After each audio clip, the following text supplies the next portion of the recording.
Hyderabad, 29th and 30th north India, ಈ ಥರ plan ಮಾಡಿದ್ದೀನಿ. Rishab sir, thank you. ದಯವಿಟ್ಟು ಒಂದು ಸ್ಮಾಲ್ ರಿಕ್ವೆಸ್ಟ್ ಸರ್, ನೀವು ಪ್ರಶ್ನೆ ಹ್ಯಾಂಡ್ ರೈಸ್ ಮಾಡಿದ್ರೆ ಅವ್ರಿಗೊಂದು ಕನೆಕ್ಟ್ ಇರುತ್ತೆ ನೀವು ನೋಡಕ್ಕೆ. ರಿಷಬ್ ಸರ್, ರವಿ ಈ ಟಿವಿಯಿಂದ. ರವಿ ಸರ್, ಕಾಂತಾರ ಎಲ್ಲರೂ ನೀವು ಹೇಳ್ದಂಗೆ ನಮ್ಮ ಕನ್ನಡ ಇಂಡಸ್ಟ್ರಿನೇ ಹೆಮ್ಮೆ ಪಡುವಂಥ ಸಿನಿಮಾ. ಟ್ರೈಲರ್ ಗೊತ್ತಾಗತ್ತೆ. ಈ ಸಿನಿಮಾದ ಕತೆ ಮಾಡೋದಕ್ಕೆ ನಿಮ್ಮ ಸಿದ್ಧತೆ ಯಾವ ರೀತಿ ಇತ್ತು? ಯಾವ ಶತಮಾನದ ಕತೆ ಹೇಳ್ತಾ ಇದ್ದೀರಾ? ಜೊತೆಗೆ ಈ ಸಿನಿಮಾದಲ್ಲಿ ನೀವು ಕಳರಿಪಟ್ನ ಮಾಡಿದ್ರ? ನಿಮ್ಮ ಮೇಕಿಂಗ್ ಅಲ್ಲಿ ಗೊತ್ತಾಗುತ್ತೆ. ಅದು ಸಿನಿಮಾದಲ್ಲಿ ಎಷ್ಟು ನಿಮಿಷ ಬರುತ್ತೆ? ನಿಮ್ಮ ಪ್ರಿಪ್ರೇಷನ್ ಅಂದಾಗ ನೀವಾಗಲೇ ಹೇಳಿದ್ರಿ ಒಂದು ಮಾತು, ಈಗಾಗಲೇ ಸಾಕಷ್ಟು ಎಮೋಷನ್ ಆಗಿದ್ದೀರಾ, ನಾನು ನೈಟ್ಸ್ ಅಲ್ಲಿ ಹೋಗ್ಬಿಡ್ಬೇಕಾಗಿತ್ತು ಅಂತ. ಸೊ ನಿಮ್ಮ ಈ ಸಿನಿಮಾ ಬಗ್ಗೆ ನಿಮ್ಮ ಸಿದ್ಧತೆ ಯಾವ ರೀತಿ ಇತ್ತು? ಐ ಥಿಂಕ್ ನಾವು ಈ ಎಲ್ಲ ಕಥೆಯ ಹಿನ್ನೆಲೆಗಳೆಲ್ಲವೂ ನನಗೆ ಚೈಲ್ಡ್ಹುಡ್ಡಿಂದನೇ ಇದ್ದಿದ್ದರಿಂದ ಈ ಕಥೆಯ ಒಂದು ಸಾಲಿಡ್ ಆಗಿ ಒಂದು ಸ್ಟೋರಿ ಲೈನ್ ಅಂತ ಹುಟ್ಕೊಂಡಿದ್ದು ಕಾಂತಾರದ ಜರ್ನಿಯಿಂದಾನೆ. ಅದರ ಹಿನ್ನೆಲೆ ಅಥವಾ ನಾನು ಕೇಳಿದಂಥ ಕಥೆಗಳು, ನಾನು ಕೇಳಿದಂಥ ಪಾಡ್ದನದಲ್ಲಿ ಬರುವಂಥ ಸ್ಟೋರಿಗಳಾಗ್ಬೋದು, ನಮ್ಮ ಜನಪದದಲ್ಲಿರುವಂತಹ ವಿಚಾರಗಳಾಗ್ಬೋದು, ಇವೆಲ್ಲ ವಿಷಯಗಳನ್ನು ಇಟ್ಕೊಂಡು ಒಂದಷ್ಟು ಪುಸ್ತಕಗಳನ್ನಾಗ್ಬೋದು, ಈ ಥರದ ವಿಚಾರಗಳನ್ನೆಲ್ಲ ಚರ್ಚೆ ಮಾಡ್ತಾ ನಾನು, ಅನಿ, ಗುರು 3 ಜನರು ಅವರಿಬ್ಬರನ್ನ ನಾನು ಮಂಗಳೂರಿಗೆ ಹೋದೆ. ಅಲ್ಲಿ ಕರೆದು ನಾವು ಡಿಸ್ಕಷನ್ ಶುರು ಮಾಡಿದ್ವಿ. ಅಲ್ಲಿಂದ ಸುಮಾರಷ್ಟು ದೈವ ನರ್ತಕರು, ಜೊತೆಗೆ ಸುಮಾರಷ್ಟು ಪ್ರೊಫೆಸರ್ಸ್ಗಳು, ಇದ್ರ ಬಗ್ಗೆ ಸ್ಟಡಿ ಮಾಡಿರುವಂಥ PhD ಮಾಡಿರುವಂತಹ ನಾವಲಿಸ್ಟ್ಗಳು, ಇಂಥವ್ರ ಜೊತೆಗೆಲ್ಲ ಚರ್ಚೆಗಳನ್ನು ಮಾಡಿ ರಿಸರ್ಚ್ ಮಾಡ್ತಾ ಮಾಡ್ತಾ ಮಾಡ್ತಾ ಮೂಲ ಕಥೆಯನ್ನು ಯಾವತ್ತೂ ನಾನು ಯಾರ ಹತ್ರ ಬರಬೇಕಾದ್ರೂ ಒಂದು ಮೇನ್ ಸ್ಟೋರಿ ಲೈನ್ನ ಇಟ್ಕೊಂಡೆ ನಾನು ನನ್ನ ರೈಟರ್ಸ್ ಹತ್ರ ಹೋಗ್ಬೇಕಾದ್ರೂ ಈ ಪ್ಲಾಟ್, ಈ ಕತೆ ಮೇಲೆ ನಾವು ಸಿನಿಮಾ ಮಾಡ್ತೀವಿ ಅನ್ನೋದ್ರ ಮೇಲೆ ಹೇಳ್ತಾ ಹೋಗ್ತೀನಿ. ಸೊ ಅಲ್ಲಿಂದ ಎಲ್ಲರೂ ಕೂತ್ಕೊಂಡು ನಾವು ಡೆವಲಪ್ ಮಾಡ್ತಾ ಹೋಗ್ತೀವಿ ಅದನ್ನ. ಸೊ ಹೀಗೆ ಊರಲ್ಲಿ ನನಗೆ ಸುಮಾರಷ್ಟು ಜನ ವೈಸ್ ಚಾನ್ಸಲರ್ಸ್ಗಳಾಗ್ಬೋದು, ಪ್ರೊಫೆಸರ್ಸ್ ಆಗ್ಬೋದು, ಇವರೆಲ್ಲರ ಜೊತೆಗೆ ಚರ್ಚೆಯನ್ನು ಮಾಡಿಕೊಂಡು ಕತೆಗೆ ಏನೇನು ಪೂರಕವಾಗಿ ಬೇಕಾಗಿರುತ್ತೆ ಅದರ ಸಿದ್ಧತೆಗಳನ್ನು ಮಾಡ್ಕೊಂಡು ಹೋಗ್ತಾ ಬರವಣಿಗೆಯನ್ನು ನಾವು ಪ್ಯಾರಲ್ ಆಗಿ ಮಾಡ್ಕೊಂಡು ಹೋಗಿರೋವಂಥದ್ದು.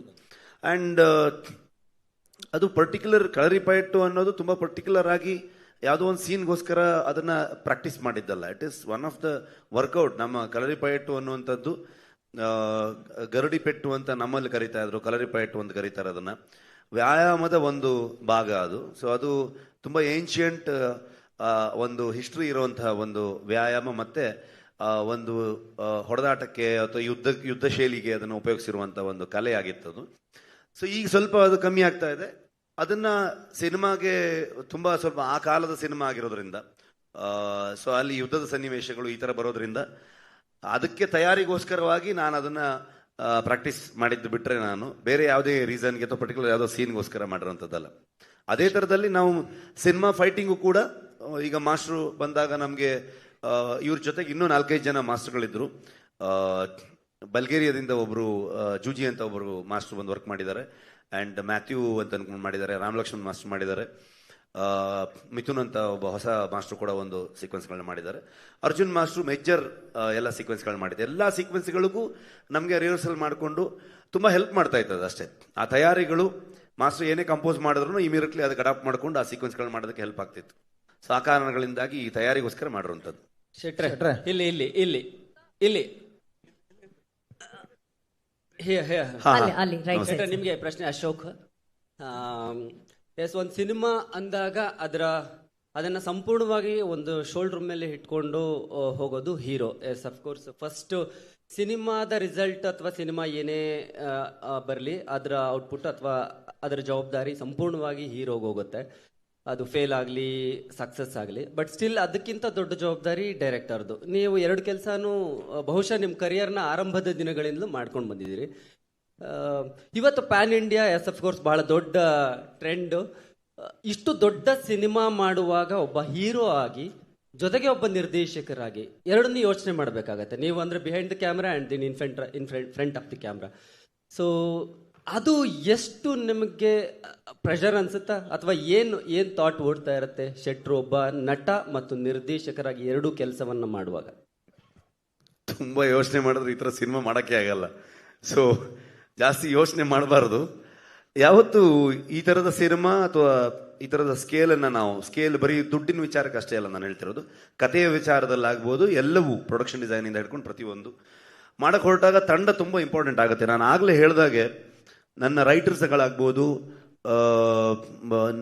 ಸ್ಪೆಷಲಿ ಡಿ ಒ ಪಿ ನಾನು ಲೂಸಿಯಾದಲ್ಲಿ ಒಂದು ಸಣ್ಣ ಪಾತ್ರ, ನಾನು ಸಪೋರ್ಟಿಂಗ್ ಕ್ಯಾರೆಕ್ಟರ್ ಮಾಡ್ಬೇಕಾದ್ರೆ ಅರವಿಂದ್ ಕಶ್ಯಪ್ ಒಬ್ಬ ಅಸಿಸ್ಟೆಂಟ್ ಡೈರೆಕ್ಟರ್ ಆಗಿ ಕೆಲಸ ಮಾಡ್ತಾ ಇದ್ದ. ಅಂದ್ರೆ ತುಂಬಾ ಜನರ ಮಧ್ಯದಲ್ಲಿ ಒಬ್ಬ ಹುಡುಗ, ಅವನು ಫಸ್ಟ್ ಫಿಲ್ಮ್ ಅವ್ನು ಮಾಡಿದ್ದ. ನಾನು ರಿಕ್ಕಿ ಮಾಡಬೇಕಾದ್ರೆ ಅವನು ಡ್ರೋನ್ ಆಪರೇಟರ್ ಆಗಿದ್ದ. ನಂದು ಒಂದು ಬ್ಯೂಟಿಫುಲ್ ಜರ್ನಿ ಇದೆ. ಸೊ ನಾನು ಕಿರಿಕ್ ಪಾರ್ಟಿ ಮಾಡಬೇಕಾದ್ರೆ ಅವನ ಅಸಿಸ್ಟೆಂಟ್ ಕ್ಯಾಮ್ರಾಮನ್ ಆಗಿದ್ದ.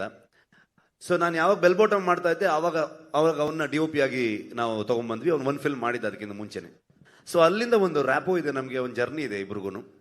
ಸೊ ನಾನು ಯಾವತ್ತೂ ಅವ್ನು ಲಿಟ್ರಲಿ ನನಗೆ ಒಂದು ತಮ್ಮ ಅನ್ನೋ ಥರದ ಒಂದು ಟ್ರೀಟ್ಮೆಂಟ್. ಬಿಕಾಸ್ ಅವನು ತುಂಬ ಸ್ಮಾರ್ಟ್, ಟೆಕ್ನಿಕಲಿ ಸೌಂಡ್, ಮತ್ತೆ ನಾನೊಂದು ವಿಷಯವನ್ನ ಹೇಳಿದ್ರೆ, ನಾವು ಆಸ್ ಎ ರೈಟರ್ಸ್ ಎಲ್ಲ ಸೇರ್ಕೊಂಡು ಡಿಸ್ಕಸ್ ಮಾಡಿದ್ರೆ ಯಾವತ್ತೂ ಅದನ್ನು ನೆಕ್ಸ್ಟ್ ಲೆವೆಲ್ ತಗೊಂಡು ಹೋಗುವಂಥ ಥಾಟಲ್ಲೇ ಹೋಗ್ತಾನೆ. ಆ ಥರದ ಟೀಮ್ ಮೇಟ್ಸ್ ಇರೋದು ನನ್ನ ಜೊತೆಗೆ. ಯಾವಾಗ ಇಂಥ ರೈಟರ್ಸ್ಗಳಾಗ್ಬೋದು, ಈ ಥರ ಟೆಕ್ನಿಷಿಯನ್ಸ್ಗಳಾಗ್ಬೋದು, ಈ ಥರ ಆರ್ಟಿಸ್ಟ್ಗಳಾಗ್ಬೋದು, ಇವರೆಲ್ಲರ ಒಂದು ಸಾಥ್ ಕೊಟ್ಟಾಗ ಇದೆಲ್ಲದಕ್ಕೆ ತುಂಬ ದೊಡ್ಡದಾಗಿ ಕಿರೀಟದ ಮೇಲೆ ಗರಿ ಥರದಲ್ಲಿ ಈ ಥರ ನಿರ್ಮಾಪಕರಿದ್ದಾಗ ಐ ಥಿಂಕ್ ನನ್ನ ಹೆಸರು ಕಾಣಿಸುತ್ತೆ, ನನ್ನ ಮುಖ ಕಾಣಿಸುತ್ತೆ, ಅದ್ರ ಹಿಂದೆ ತುಂಬ ದೊಡ್ಡ ಶಕ್ತಿಗಳೇ ಇದ್ದಾರೆ. ಅವರೆಲ್ಲರಿಂದ ಸೇರ್ಕೊಂಡು ಆ ಸಿನಿಮಾ ಆಗುತ್ತೆ, ಆವಾಗ ಮಾಡೋಕ್ಕಾಗತ್ತೆ ಅಂತ ಅನ್ಕೊಳ್ತೀನಿ ನಾನು. ಶೆಟ್ರೆ ನಮಸ್ತೆ. ಕಾರ್ತಿಕ್, ಕರ್ನಾಟಕ ನ್ಯೂಸ್ ಪೀಠಿಂದ. ದೈವಾರಾಧನೆಯಲ್ಲಿ ತುಂಬಾ ನಂಬಿಕೆ ಇಟ್ಟಿರುವಂತ ವ್ಯಕ್ತಿ ನೀವು. ಇತ್ತೀಚೆಗೆ ಆಗಿರುವಂತ ಅವಘಡಗಳ ಬಗ್ಗೆ ಏನ್ ಚಿಂತಿಸ್ತೀರಾ ನೀವು? ಅವಾಗಲೇ ಅದಕ್ಕೆ ಉತ್ತರ ಕೊಟ್ಟಿದ್ದೀನಿ ಅಂತ ಅನ್ಕೊಳ್ತೀನಿ.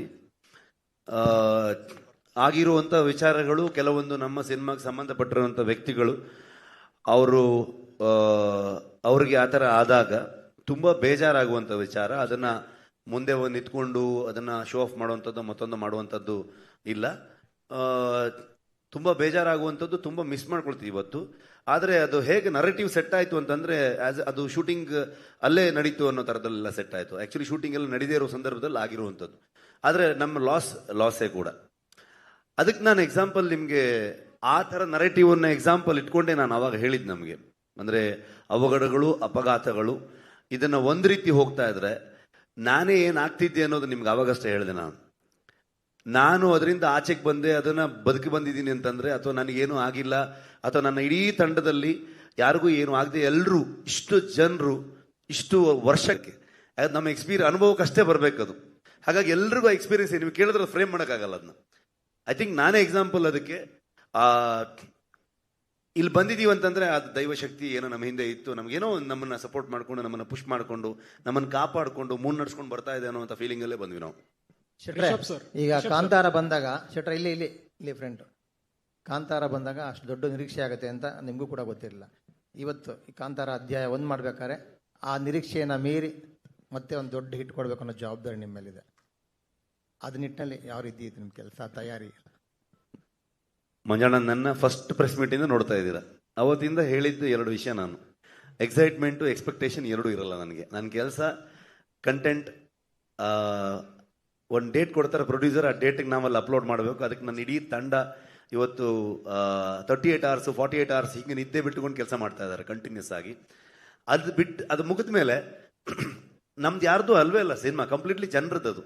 ಅವ್ರು ಹೇಗೆ ತಗೊಳ್ತಾರೆ ಅನ್ನೋದನ್ನೇ ನಾವು ಕಾಯ್ತಾ ಇರ್ತೀವಿ ಅಷ್ಟೇ. ಅವ್ರಿಗೆ ಏನು ಅನ್ಸುತ್ತೆ ಅನ್ನೋದನ್ನೇ ಕಾಯ್ತಾ ಇರ್ತೀವಿ ನಾವು. ಆ ವಿಷಯದಲ್ಲಿ ಒಂದು ಕಾತುರತೆ ಇರುತ್ತೆ ನಮಗೆ. ಯಾವ ಥರದಲ್ಲಿ ತಗೊಳ್ತಾರೆ ಈ ಫಿಲ್ಮ್ನ, ಇದ್ರ ಬಗ್ಗೆ ಏನು ಕ್ರಿಟಿಕ್ಸ್ ಬರ್ಬೋದು, ಎಷ್ಟು ಇಷ್ಟಪಡ್ಬೋದು, ಯಾವುದೆಲ್ಲ ವಿಷಯಗಳು ಇಷ್ಟ ಆಯ್ತು ಅವ್ರಿಗೆ, ಯಾವ ಥರದಲ್ಲಿ ನೋಡಿದ್ರು ಆ ಫಿಲ್ಮ್ನ ಅನ್ನೋ ಥರದ್ದು ಇರುತ್ತೆ. ಬಿಟ್ಟರೆ ಬೇರೆ ಯಾವುದೇ ಆ್ಯಂಗಲಲ್ಲಿ ನಾನು ಯೋಚನೆ ಮಾಡೋದಕ್ಕೆ ಹೋಗೋದೇ ಇಲ್ಲ.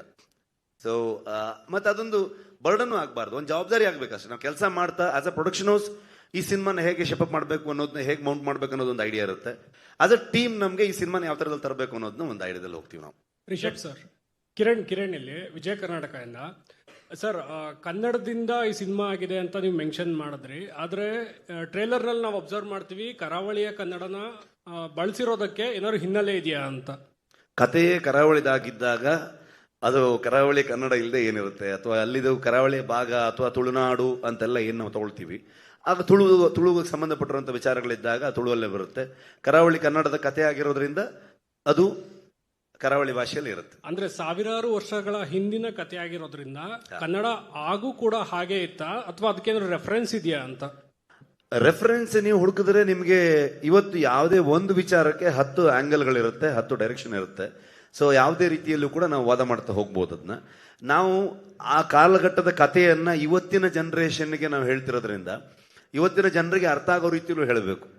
ಒಂದು ಥಾಟ್ ಇತ್ತು ನನಗೆ, ಕುಂದಾಪುರ ಕನ್ನಡದಲ್ಲಿ ಹೇಳಿದ್ರೆ ಹೆಂಗೆ ಅಂತ.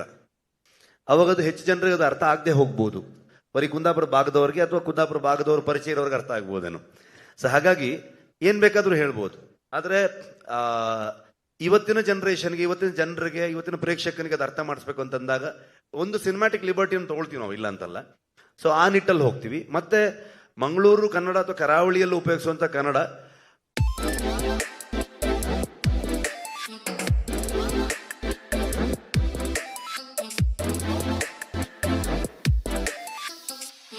ಕಾರಣಕ್ಕೆ ಕನ್ನಡಕ್ಕೆ ಇಷ್ಟು ದೊಡ್ಡ ಹಿಸ್ಟ್ರಿ ಇರಬೇಕಾದ್ರೆ ಆಗಿನ ಕಾಲದಲ್ಲೂ ಕೂಡ ಈ ಥರದಲ್ಲಿ ಇರಬಹುದು ಅನ್ನೋಂಥದ್ದು. ಸೊ ಹಳೆಗನ್ನಡಗಳನ್ನ ರೆಫರೆನ್ಸ್ ಪಾಯಿಂಟ್ ಅಲ್ಲಿ ಇಟ್ಕೊಂಡು ಕೂಡ ಹೋಗ್ಬೋದು. ಅಂದ್ರೆ ಈಗ ಬೇರೆ ಭಾಷೆಗಳಿಗೂ ಡಬ್ ಆಗಿರೋದ್ರಿಂದ ಅಲ್ಲಿಯ ಪರ್ಟಿಕ್ಯುಲರ್ ಯಾವ್ದಾದ್ರು ಭಾಷೆಗಳನ್ನ ಅಥವಾ ಲ್ಯಾಂಗ್ವೇಜ್ ನ ಬಳಸಿರೋ. ಕಳೆದ ಬಾರಿಯೂ ಕೂಡ ಎಲ್ಲಾ ದೈವದ ನುಡಿಗಳಾಗ್ಬೋದು, ತುಳುವಲ್ಲಿ ಬಂದಂತ ಎಲ್ಲಾ ವಿಚಾರಗಳಾಗ್ಬೋದು, ಅಥವಾ ಜನಪದ ಹಾಡುಗಳಾಗ್ಬೋದು, ಎಲ್ಲವೂ ತುಳುವಲ್ಲೇ ಇತ್ತು, ಇವತ್ತಿಗೂ ತುಳುವಲ್ಲೇ ಇರುತ್ತೆ.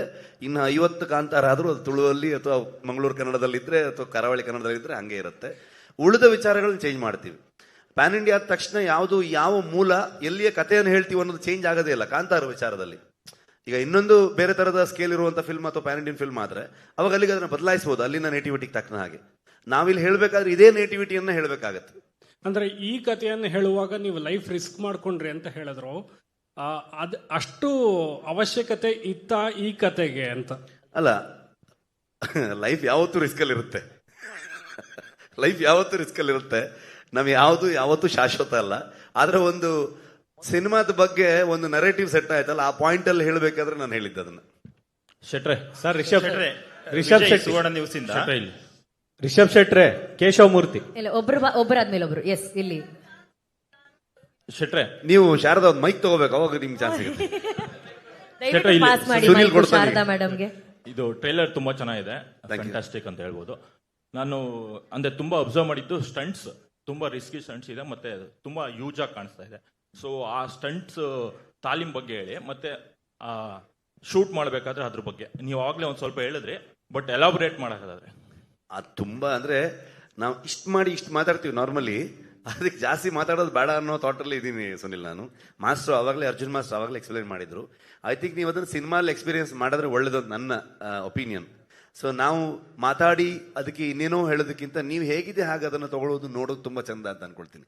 ಮೇಕಿಂಗಲ್ಲೂ ಕೂಡ ನಾವು ತೋರಿಸಿದೀವಿ, ನಾವು ಯಾವ ಥರದಲ್ಲಿ ಎಫರ್ಟ್ ಹಾಕಿದೀವಿ, ಯಾವ ಥರದಲ್ಲಿ ಅದನ್ನ ಕೆಲಸಗಳು ಮಾಡಿದೀವಿ ಅಂತ. ಇಡೀ ತಂಡವಾಗಿ ಒಟ್ಟಾರೆ ನಾವು ಅದರ ಮೇಲೆ ಇನ್ನೂ ಬೆಟರ್ ಮಾಡಬೇಕು, ಇನ್ನೂ ನಿಮ್ಮನ್ನ ಜಾಸ್ತಿ ಎಂಟರ್ಟೈನ್ ಮಾಡಬೇಕು, ಇನ್ನೂ ಒಂದು ಸ್ಟೆಪ್ ಜಾಸ್ತಿ ಹೋಗ್ಬೇಕು ಅನ್ನುವಂತ ಥಾಟ್ ಇಟ್ಕೊಂಡೇ ಕೆಲಸ ಮಾಡಿದೀವಿ. ಅದನ್ನ ನೋಡಿ ಹೇಗಿದೆ ಅಂತ ನೀವೇ ಹೇಳ್ಬೇಕು. ಶೆಟ್ರೆ, ವಿಜಯ್ ಸುವರ್ಣ ನ್ಯೂಸ್ ಇಂದ. ಈ ಸಿನಿಮಾ ಅಂತ ಬಂದಾಗ ಎಂಟರ್ಟೈನ್ಮೆಂಟ್ ಜೊತೆಗೆ ಎಜುಕೇಟ್ ಕೂಡ ಮಾಡುತ್ತೆ. ಈ ಸಿನಿಮಾ ನೋಡಿದಾಗ ಸಾಕಷ್ಟು ವಿಶೇಷತೆಗಳು ಕಾಣಿಸ್ತಾ ಹೋಗುತ್ತೆ, ಹೊಸತನ ಕಾಣಿಸ್ತಾ ಹೋಗುತ್ತೆ. ಸೊ ನೀವು ಹೇಗೆ ಈ ಒಂದು ಸಿನಿಮಾ ಮಾಡೋ ಸಮಯದಲ್ಲಿ ಎಜುಕೇಟ್ ಆಗ್ತಾ ಹೋದ್ರಿ ಅಂತ ಹೇಳಿ? ಪ್ರತಿದಿನನೂ ಆಗ್ತಾ ಹೋಗ್ತೀನಿ ನಾನು. ಅಂದ್ರೆ ಅದು ನಿಲ್ಲದೇ ಇಲ್ಲ ಅಂತ ಅನ್ಕೊಳ್ತೀನಿ ನಾನು. ಕಲಿಯೋದು ಎಲ್ಲಿವರೆಗೆ ನಾವು ಕಲಿತಾ ಇರ್ತೀವಿ ಅಲ್ಲಿವರೆಗೆ ಮುಂದೆ ಹೋಗ್ತೀವಿ ಅಂತ ಅನ್ಕೊಳ್ತೀನಿ ನಾನು. ಇನ್ನೂ ಕಲಿತಾ ಸೊ ಪ್ರತಿಯೊಬ್ಬರಿಂದನೂ ಕಲಿತಾ ಹೋಗ್ತೀವಿ. ಈ ಸಿನಿಮಾದಲ್ಲಿ ಸುಮಾರಷ್ಟು ವಿಚಾರಗಳು, ನಮ್ಮ ಹಿಂದಿನ ಪರಂಪರೆ ಆಗ್ಬೋದು, ನಮ್ಮ ಮೂಲ ಆಗ್ಬೋದು, ಎಷ್ಟು ರಿಚ್ ಆಗಿತ್ತು ನಮ್ಮ ಕಲ್ಚರು, ಇವೆಲ್ಲ ವಿಚಾರಗಳನ್ನ ತಿಳಿಯುವಂತ ಅವಕಾಶ, ಹೆಚ್ಚು ವಿಚಾರಗಳ ಬಗ್ಗೆ ಓದುವಂತ ಅವಕಾಶ, ಕೇಳುವಂತ ಅವಕಾಶ. ಕೆಲಸ ಮಾಡ್ತಾ ಪ್ರತಿಯೊಬ್ಬ ಮನುಷ್ಯನ ಅದು ಒಂದು ಬೇರೆ ಒಂದು ದಾರಿಗೆ ತಗೊಂಡು ಹೋಗುತ್ತೆ ಅಂತ ಅನ್ಸುತ್ತೆ ನನಗೆ. ವಿಜಯ್ ಸರ್, ಟಿಕೆಟ್ ವಿಚಾರಕ್ಕೆ ಸಂಬಂಧಪಟ್ಟ ಹಾಗೆ ಇತ್ತೀಚಿನ ಬೆಳವಣಿಗೆಗಳ ಬಗ್ಗೆ ನಿಮ್ಮ ಅಭಿಪ್ರಾಯ ಏನು? ಮತ್ತೆ ನೀವು ಕೂಡ ಹೊಂಬಾಳೆ ಪ್ರೊಡಕ್ಷನ್ ಕಡೆಯಿಂದ ಟಿಕೆಟ್ ಪ್ರೈಸ್ ಜಾಸ್ತಿ ಬೇಕು ಅಂತೇಳಿ ಫಸ್ಟ್ ಪ್ರಶ್ನೆ ಅದೇ ಇದೆಯಲ್ಲ ವಿಜಯ್, ಫಸ್ಟ್ ಪ್ರಶ್ನೆಗೆ ಅದೇ ಆನ್ಸರ್ ಮಾಡಿದ್ರು. ಟಿಕೆಟ್ ಪ್ರೈಸ್ ಅಷ್ಟೇನೆ ಸರ್, 200 ರೂಪಾಯಿನೇ ಇರುತ್ತಾ ಹೇಗೆ ಅಂತ ಹೇಳಿ? Sir, I have a question. I mean here Sharada madam. Okay, so Anushree ಅವರೇ ಸರ್, ಮದುವೆ ಸಂಭ್ರಮ ಶುಭಾಶಯಗಳು. ನಾ ಒಂದು ಕ್ವಶನ್ ಕೇಳಬೇಕು. ಕೇಳಿ ಸರ್. ಪಾಪ ಶಾರದಾ ಮೇಡಮ್ ಮೈಕ್ ಕೇಳಿದ್ರು ಸಿಕ್ತಾ ಅಂತ ಕೇಳಿ. ರಿಷಬ್ ಶೆಟ್ಟಿ ಅವರೇ, ಕೇಶವ ಮೂರ್ತಿ ಇಲ್ಲಿ. ನಮಸ್ಕಾರ ಕೇಶವ ಮೂರ್ತಿಗಳೇ, ಎಲ್ಲಿದ್ದೀರಿ? ಅಲ್ಲಿ ಹಿಂದೆ. ಆರಾಮಿದ್ದೀರಾ? ಆರಾಮಿದ್ದೀನಿ. ಸುಮಾರು ಸಲ ಫೋನ್ ಮಾಡಿದ್ದೆ, ತೆಗಿಲಿಲ್ಲ ನೀವು. ಸಾರಿ, ಪ್ರಗತಿ ಆಗೋದಕ್ಕೆ ಸಾರಿ ಕೇಳಾಯ್ತು, ನಾನು ಸಾರಿ ಕೇಳ್ತೀನಿ ಅದಕ್ಕೆ. ಓಕೆ, ಈಗ ತುಳುನಾಡು ಅಂದ್ರೆ ಕರಾವಳಿಯ ಮೂಲ ಪುರುಷರಲ್ಲಿ ಇಬ್ಬರು ಇದ್ದಾರೆ. ಆ ಇಬ್ಬರು ಪೈಕಿ ಪರಶುರಾಮನ ಹೆಸರು ಪ್ರಸ್ತಾಪ ಇಲ್ಲ ಅಂತ ಒಂದು ಇದಿದೆ, ಟ್ರೈಲರ್ ನೋಡಿದವರು. ಹಾಗೇನಿಲ್ಲ, ಎರಡರಲ್ಲೂ ನಂಬಿಕೆ ಇರುವಂತವ್ರು. ಪರಶುರಾಮ ಸೃಷ್ಟಿ ಅನ್ನುವಂಥದ್ದು ಮತ್ತೆ ಬೆಮ್ಮೆರೆ ಸೃಷ್ಟಿ ಅನ್ನುವಂಥದ್ದು, ಎರಡರ ಬಗ್ಗೆನೂ ಚರ್ಚೆಗಳು ಇವನ್ನ ಮಾಡ್ತಾನೆ ಹೋಗ್ತಾರೆ. ಐ ಥಿಂಕ್ ಎಲ್ಲ ಅವರವರ ನಂಬಿಕೆ ಅಂತ ಟ್ರೈಲರ್ ಅನ್ಕೊಂಡು. ನಲ್ಲಿ ಇಲ್ಲ, ಸಿನಿಮಾದಲ್ಲಿ ಅದು ಇರುತ್ತಾ ಅಂತ ಕೇಳ್ತಿದ್ದಾರೆ. ಅಲ್ಲ, ಅದು ಸಿನಿಮಾಲೇ ನೋಡ್ಬೇಕು ನೀವು. ಟ್ರೈಲರ್ ಅಲ್ಲಿ ಯಾವ ವಿಚಾರವನ್ನು ನಾವು ತಂದಿಲ್ಲ. ನನಗೆ ಎರಡೂ ವಿಚಾರಗಳ ಮೇಲೆ ನಂಬಿಕೆ ಇರುವಂತವನು ನಾನು. ಬೇರೆ ಬೇರೆ ಕಾರಣಗಳಿಗೆ ಬೆಮ್ಮೆರ ವಿಚಾರಕ್ಕೂ ನಾನು ತುಂಬಾ ನಂಬುವಂತವನು. ಆ ಕಾರಣಕ್ಕೂ ನನಗೆ ನಂಬಿಕೆ ಇದೆ. ಪರಶುರಾಮರ ಸೃಷ್ಟಿ ಅನ್ನುವಂಥ ವಿಚಾರಗಳು ನನಗೆ ನಂಬಿಕೆ ಇದೆ. ಸೊ ಹಾಗಾಗಿ ಅಲ್ಲಿ ನಮ್ಗೆ ಏನೇನು ಒಳ್ಳೆ ವಿಚಾರಗಳು ಸಿಗುತ್ತೆ ಆ ವಿಷಯಗಳನ್ನು ತಗೊಂಡು ಮುಂದೆ ಹೋಗ್ತೀವಿ. ರಿಷಬ್ ಸರ್, ಈ ಕಡೆ ಲೋಕೇಶ್ ನ್ಯೂಸ್ ಫಸ್ಟ್ ಇಂದ ಸರ್. ಇಲ್ಲಿ ಸರ್, ಬರವಣಿಗೆ ವಿಚಾರದಲ್ಲಿ ಯಾಕಂದ್ರೆ ಚಾಪ್ಟರ್ 2 ನಿರೀಕ್ಷೆಗೂ ಮೀರಿದ ದೊಡ್ಡ ಗೆಲುವು ಸರ್. ಬಟ್ ರೈಟಿಂಗ್ ಅಂತ ಬಂದಾಗ ಅದು ಒತ್ತಡ ಇರುತ್ತಲ್ಲ ಸರ್, ಎಷ್ಟು ಸ್ಕ್ರಿಪ್ಟ್ ಬದಲಾಯಿತು ಅಂತ ಈ ಸಿನಿಮಾ ಆಗುವ ಮಟ್ಟಿಗೆ? ಬದಲಾವಣೆ ಅಂತೇನಿಲ್ಲ, ಇಂಪ್ರೂವೈಸೇಷನ್ ಮಾಡ್ತಾನೆ ಹೋಗ್ತೀವಿ ನಾವು. ನಮ್ಮ ಇಡೀ ಟೀಮ್ದು ಇದು ಅಂದ್ರೆ ಐ ಥಿಂಕ್ ಒಂದು 10 ಸಲನ 15 ಸಲನ ಅಂದ್ರೆ ನಾರ್ಮಲಿ ಪ್ರೊಡ್ಯೂಸರ್ಗೆ ಈಗ ನಾನು ನಾರ್ಮಲಿ ಏನಿರುತ್ತೆ ಅಂದ್ರೆ ಕಾಂತಾರ ಮುಗಿಸ್ಕೊಂಡು ಬಂದು ಅವ್ರಿಗೆ ಇನ್ನೊಂದು ಪಾರ್ಟ್ ಮಾಡ್ಕೊಳ್ರಪ್ಪ ಅನ್ನೋ ಥರ ಇರುತ್ತೆ. ಸೊ ನಾ ಒಂದು 15 ಸಲ ನರೇಷನ್ ಕೊಟ್ಟಿರ್ಬೋದು. ವಿಜಯಣ್ಣಂಗೆ, ಪ್ರಗತಿಗೆ, ನಮ್ಮ ಅರವಿಂದ್ ಕಶ್ಯಪ್ಗೆ. ನಮಗೆ ಪ್ರತಿ ಸಲನೂ ಬಂದಾಗ ಏನಾದರೂ ಒಂದು ಕೊಟ್ಬಿಟ್ಟು ಹೋಗ್ತಾ ಇದ್ರು ಇವರು. ಸೊ ಮತ್ತೆ ವರ್ಕ್ ಮಾಡ್ತಾ ಇರ್ತಿದ್ವಿ. ಬೇಸಿಕಲಿ ನಮಗೆ ಥಾಟ್ ಪ್ರೊಸೆಸ್ ಹೆಂಗೆ ಅಂದರೆ ಇಡೀ ಟೀಮ್ ನಾವು ಇಂಪ್ರೂವೈಸೇಷನಲ್ಲಿ ಇರ್ತೀವಿ. ಲಾಸ್ಟ್ ಒಂದು ಸಾಲಿಡ್ ಸ್ಕ್ರಿಪ್ಟ್ ಇದ್ರೂ ಕೂಡ ಲಾಸ್ಟ್ ಮೂಮೆಂಟ್ವರೆಗೂ ಡಬ್ಬಿಂಗ್ ಮಾಡಬೇಕಾದ್ರೂ ಕೂಡ ಇನ್ನೇನೋ ಒಂದು ವರ್ಕ್ ಆಗತ್ತಾ, ಬೆಟರ್ ಆಗತ್ತಾ ಅನ್ನೋ ಥಾಟಲ್ಲಿ ಇದು ಮಾಡ್ತೀವಿ. ಅದನ್ನ ಯಾಕೆ ಅಷ್ಟು ಸಲ ನಮ್ಮ ಇಡೀ ಟೀಮ್ ಅವ್ರ ಕತೆ ಹೇಳ್ತಾ ಹೋಗ್ತೀವಿ ಅಂತಂದ್ರೆ, ನಮ್ಮಲ್ಲೇ 4 ಜನರಲ್ಲಿ ಯಾರಿಗಾದ್ರೂ ಒಬ್ರಿಗೆ ಏನಾದರೂ ಒಂದು ಡೌಟ್ ಬಂದಾಗ ಸೊ ಅದು ಖಂಡಿತವಾಗ್ಲೂ ಆಡಿಯನ್ಸ್ಗೂ ಕೂಡ ಆ ಥರದ ಡೌಟ್ಗಳು ಬರ್ಬೋದು ಅನ್ನುವಂಥ ಥಾಟ್ ಪ್ರೊಸೆಸ್ಸಲ್ಲಿ. ಸೊ ಹಾಗಾಗಿ ಅದನ್ನ ಮಾಡ್ತಾನೆ ಹೋಗ್ತೀವಿ. ಪಾರ್ಟ್ ಆಫ್ ಅವರ್ ಎಕ್ಸರ್ಸೈಸ್ ತರ.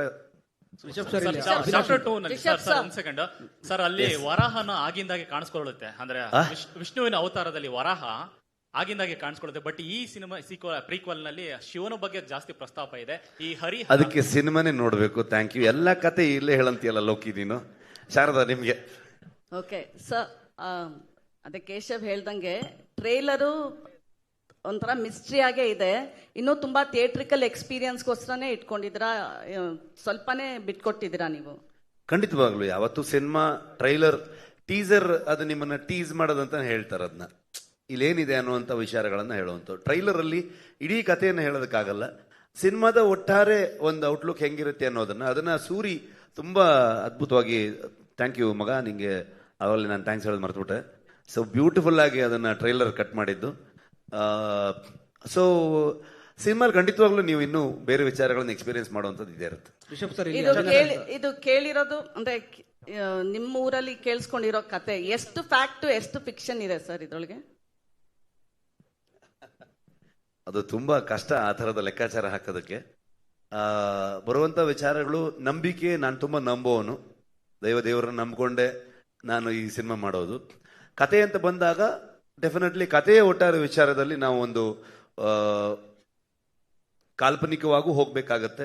ಕೆಲವೊಂದಷ್ಟು ನಡೆದ ಘಟನೆಗಳನ್ನು ವಿಚಾರಗಳನ್ನ ಇಟ್ಕೋಬೇಕಾಗತ್ತೆ. ಆದ್ರೆ ಈ ಕಥೆಯಲ್ಲಿ ಹೇಗೆ ಕೂರುತ್ತೆ, ಅದು ಹೇಗೆ ಫಿಟ್ ಆಗುತ್ತೆ ಅನ್ನೋ ರೀತಿಯ ಬದಲಾವಣೆಗಳನ್ನು ಮಾಡಬೇಕಾಗತ್ತೆ. ಆದ್ರೆ ದೈವದ ವಿಚಾರಗಳಿಗೆ ಬಂದಾಗ ನಾವೇನ್ ಕೇಳಿರ್ತೀವಿ, ನಮ್ಮ ಪಾಠದನಗಳಲ್ಲಿ ಏನ್ ಕೇಳಿರ್ತೀವಿ, ನಮ್ಮ ಹಿರಿಯರು ಏನ್ ಹೇಳಿರ್ತಾರೆ, ಈ ತರ ವಿಚಾರಗಳನ್ನ ಇಟ್ಕೊಂಡೇ ಹೋಗಿರ್ತೀವಿ. ನಾನು ಟ್ರೈಲರ್ ನೋಡಿದಾಗ ಪರ್ಟಿಕ್ಯುಲರ್ಲಿ ನಂಗೆ ಅನ್ಸಿದ್ದು ಈ ಹೆಣ್ಣು ಹೊಣ್ಣು ಮಣ್ಣು ಇದೊಂಥರ ಯೂನಿವರ್ಸಲ್ ಥೀಮ್. ಸೊ ಅದರಿಂದನೇ ಕಾಂತಾರನ ಅಂತ. ಕಾಂತಾರ ಮೊದಲಿಂದನೂ ಹೇಳಿದ್ದೀನಿ ನಾನು, ಮನುಷ್ಯ ಮತ್ತೆ ಪ್ರಕೃತಿಯ ನಡುವಿನ ಸಂಘರ್ಷ ಇದು ಅಂತ ಅನ್ಕೊಂಡು. ಸೊ ಆ ಸಂಘರ್ಷವನ್ನ ನೀವು ಅದೇ ಇನ್ನೊಂದು ಪಾರ್ಟ್ ಅಲ್ಲಿ ನೋಡ್ತಿದ್ದೀರಾ ಅಂತ ಹೇಳ್ಬೋದು. ಜೊತೆಗೆ ತುಂಬಾ ಕಥೆಯನ್ನ ಹೇಳೋದಕ್ಕಾಗಲ್ಲ, ಯಾಕಂದ್ರೆ ನೀವು ಎಕ್ಸ್ಪ್ಲೋರ್ ಮಾಡಿದಾಗ ನಿಮ್ ಎಕ್ಸ್ಪೀರಿಯನ್ಸ್ ಗೆ ಏನು ಬೆಟರ್ ಸಿಗುತ್ತೆ ಅಂತ ಅನ್ಕೊಂಡು. ಸರ್ ಈಗ ಕಾಂತಾರ ಮಾಡಿದೀರಾ, ಅವಿನಾಶ್ ಅಂತ ಈ ಕಡೆ ಸರ್ ಇಲ್ಲಿ. ಹಾ ಸರ್, ಈಗ ಕಾಂತಾರ ಬಂದಿದೆ, ಸೂಪರ್ ಹಿಟ್ ಆಗಿದೆ. ಈಗ ಕಾಂತಾರ ಪ್ರೀಕ್ವೆಲ್ ಬರ್ತಾ ಇದೆ. ಸೊ ಕಾಂತಾರ ಸೀಕ್ವೆಲ್ ಮಾಡೋ ಪ್ಲಾನ್ ಏನಾದ್ರು ಇದೆಯಾ? ಅದಕ್ಕೆ ಏನಾದ್ರು ತಯಾರಿಗಳು ನಡೀತಾ ಇದೆಯಾ? ಒಂದ್ ಸ್ವಲ್ಪ ದಿನ ರೆಸ್ಟ್ ಮಾಡ್ಬೇಕೀಗ, ಮನೆ ಕಡೆಗೆ ಹೋಗಿಲ್ಲ, ರಿಕವರ್ ಆಗ್ಬೇಕಿದ್ರಿಂದ. ಅದಾದ್ಮೇಲೆ ಆ ಯೋಚನೆ. ಅಂದ್ರೆ ಕಾಂತಾರ ಮತ್ತೆ ಕಾಂತಾರ ಚಾಪ್ಟರ್ 1 ಅಲ್ಲಿ ಹಲೋ ಸರ್, ಕಾಂತಾರ ಒಬ್ಬೊಬ್ಬರಾಗಿ ಕೇಳಿ, ಒಬ್ಬೊಬ್ಬರಾಗಿ. ಸರ್, ಈಗ ಫಸ್ಟ್ ಕಾಂತಾರದಲ್ಲಿ ನೀವು ಪಂಜುರ್ಲಿಯನ್ನ ವಿಶ್ವಕ್ಕೆ ತಿಳಿಸ್ಕೊಟ್ಟಿದ್ರಿ. ಈ ಸಿನಿಮಾದಲ್ಲಿ ಗುಳಿಗನ್ನ ತೋರಿಸ್ತೀರಾ ಹೇಗೆ? ಅದಕ್ಕೆ ಸಿನಿಮಾನೇ ನೋಡ್ಬೇಕು ನೀವು. Thank you sir. ಇನ್ನೊಂದು ವಿಚಾರ, ನೀವು ಕಾಂತಾರ ಮಾಡ್ಬೇಕಿದ್ರೆ ನಿಮ್ಮ ವರ್ಕ್ ಬೇರೆ ತರ ಇತ್ತು, ಅಂದ್ರೆ ನೀವು ಕೊಡ್ತಾ ಇದ್ದಂತ ಡೆಡಿಕೇಶನ್ ಬೇರೆ. ಇಲ್ಲಿ BP ಜಾಸ್ತಿ ಮಾಡಿದಿರಂತೆ. ಯಾರು ಹೇಳಿದ್ ನಿಮ್ಗದು? ಈ ಮೀಡಿಯಾಗೆ ಸುಮಾರು ಇನ್ಫಾರ್ಮೇಶನ್ ಲೀಕ್ ಆಗ್ತಿತ್ತು ಅವಾಗ ಅದನ್ನು ಹುಡುಕ್ಬೇಕಂತ ಬಹಳ ಟ್ರೈ ಮಾಡ್ತಾ ಇದ್ದೀನಿ. ಯಾರು ಹೇಳಿದ್ ನಿಮ್ಗದು? ಸರ್ ಏನಿಲ್ಲ, ನೀವು ಪ್ರಗತಿ ಕೇಳಿ ಎಷ್ಟು ಕೂಲ್ ಆಗಿದ್ದೆ ನಾನಂತ. ಸರ್ ಇನ್ನೊಂದು ಬೆರ್ಮೆ ಅಂದ್ರೆ ಆದಿ ದೈವ ಅದು. ಸೊ ನೀವು ನಂಬ್ಕೊಳ್ಳೋದು ಅದನ್ನ, ಈಗ ಬ್ರಹ್ಮಲಿಂಗೇಶ್ವರ ಏನಿದೆ ಅದನ್ನ ನೀವು ನಂಬ್ಕೊಂಡು ಬರ್ತಾ ಇರುವಂತದ್ದು, ಅಲ್ಲಿಂದನೇ ಹುಟ್ಟಿರೋ ಕತೆನ, ನಿಮ್ಗೆ ಗೊತ್ತಾಗಿರೋ ಕತೆನ ಅಂತ. No comments. Last 4 questions. ಸಿನಿಮಾಲೇ ನೋಡಿ ನೀವು ಅದೆಲ್ಲ. Last 4 questions. ಪ್ರಗತಿ ಮೇಡಮ್ಗೆ, ನಮ್ಗೆ ಮೈಕು ಬರೋದು ಕಷ್ಟ ಆಗ್ತಿದೆ, ತಿಂಡಿಗೂ ಸಿಕ್ಕಿದ್ದು ಕಷ್ಟ ಆಯ್ತು. ಬಟ್ ಪ್ರಗತಿ ಅವ್ರ ಮೈಕ್ ಕೊಡಲ್ಲ. ತಿಂಡಿ ಮತ್ತೆ ತಿಂಡಿ ಬಂತು ಮ್ಯಾಮ್, ಕಷ್ಟದಲ್ಲಿ ಬಂತು. ಪ್ರಗತಿ ಮ್ಯಾಮ್ ಅವ್ರು ಹೇಳ್ತಾ ಇದ್ರು 5 ಸಲ ನಾನು ಸಾಕಷ್ಟು ತೊಂದರೆನ ಅನುಭವಿಸಿದೀನಿ ಅಂತ ಹೇಳಿ. ನೀವು ಹೆಣ್ಣು ಮಗಳಾಗಿ ಸೆಟ್ಗೂ ಹೋಗ್ತಾ ಇದ್ರಿ, ಜೊತೆಗೆ ಮನೇಲೂ ಬ್ಯಾಲೆನ್ಸ್ ಮಾಡ್ತಾ ಇದ್ರಿ. ಸಾಕಷ್ಟು ಸಾವು ನೋವುಗಳಾದಾಗ್ಲೂ ಕೂಡ ನಾವುಗಳು ನಿಮ್ಗೆ ಕಾಟ ಕೊಟ್ಟಿದ್ದಿದೆ, ಏನಾಯ್ತು ಅಂತ ಸಾಕಷ್ಟು ಸವಾಲುಗಳು ಬಂತು. ಆ ಸಂದರ್ಭ ಹೇಗಿತ್ತು, ಅವ್ರಿಗೆ ನೀವು ಹೇಗೆ ಧೈರ್ಯ ತುಂಬಿದ್ರಿ ಅಂತ ಹೇಳಿ. ನಮಸ್ತೆ ಯಶೋಧ ಅವ್ರೆ. Thank you ma'am.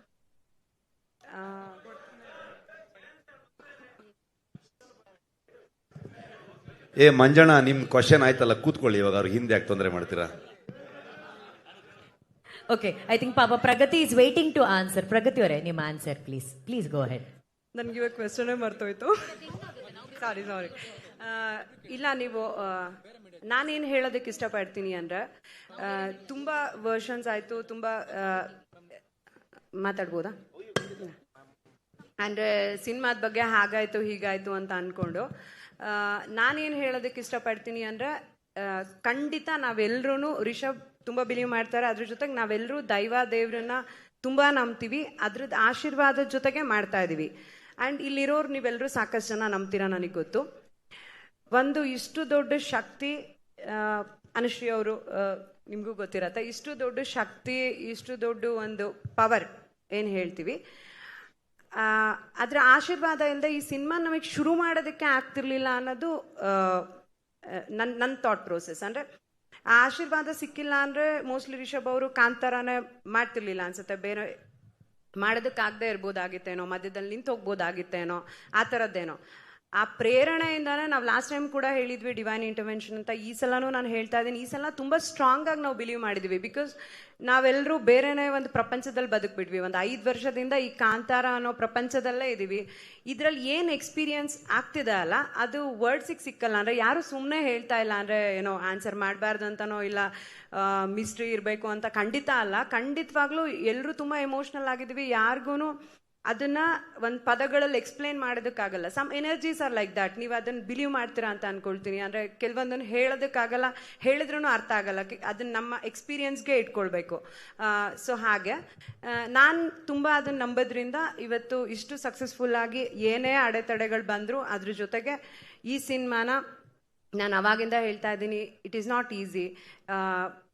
ನಾನು ರಿಷಬ್ಗೂ ಯಾವಾಗಲೂ ಹೇಳ್ತಿರ್ತೀನಿ, ಇಂಡಿಯಾದಲ್ಲೇ ಮೋಸ್ಟ್ಲಿ ಯಾರು ಟ್ರೈ ಮಾಡಿರಲ್ಲ ಅನ್ಸುತ್ತೆ, ಅವರೇ ಕತೆ ಬರೆದು ಅವರೇ ಡೈರೆಕ್ಷನ್ ಮಾಡಿ ಅವರೇ ಆ್ಯಕ್ಟಿಂಗ್ ಮಾಡಿ ಈ ಥರದ್ದೊಂದು ದೊಡ್ಡ ಸಿನಿಮಾನ, ದೊಡ್ಡದು ಅಂದರೆ ನೀವೆಲ್ಲರೂ ಅದನ್ನು ಬಜೆಟಲ್ಲಿ ತೊಗೊಳ್ಬೋದು. ನಾಟ್ ಓನ್ಲಿ ಬಜೆಟ್, ಈ ಥರದ್ದೊಂದು ಗ್ರ್ಯಾಂಡ್ಯೂರ್, ಈ ಥರದ್ದು ಒಂದು ಕ್ರಾಫ್ಟ್, ಈ ಥರದ್ದೊಂದು ನಮ್ಮ ಮಣ್ಣಿನ ಕತೆನ.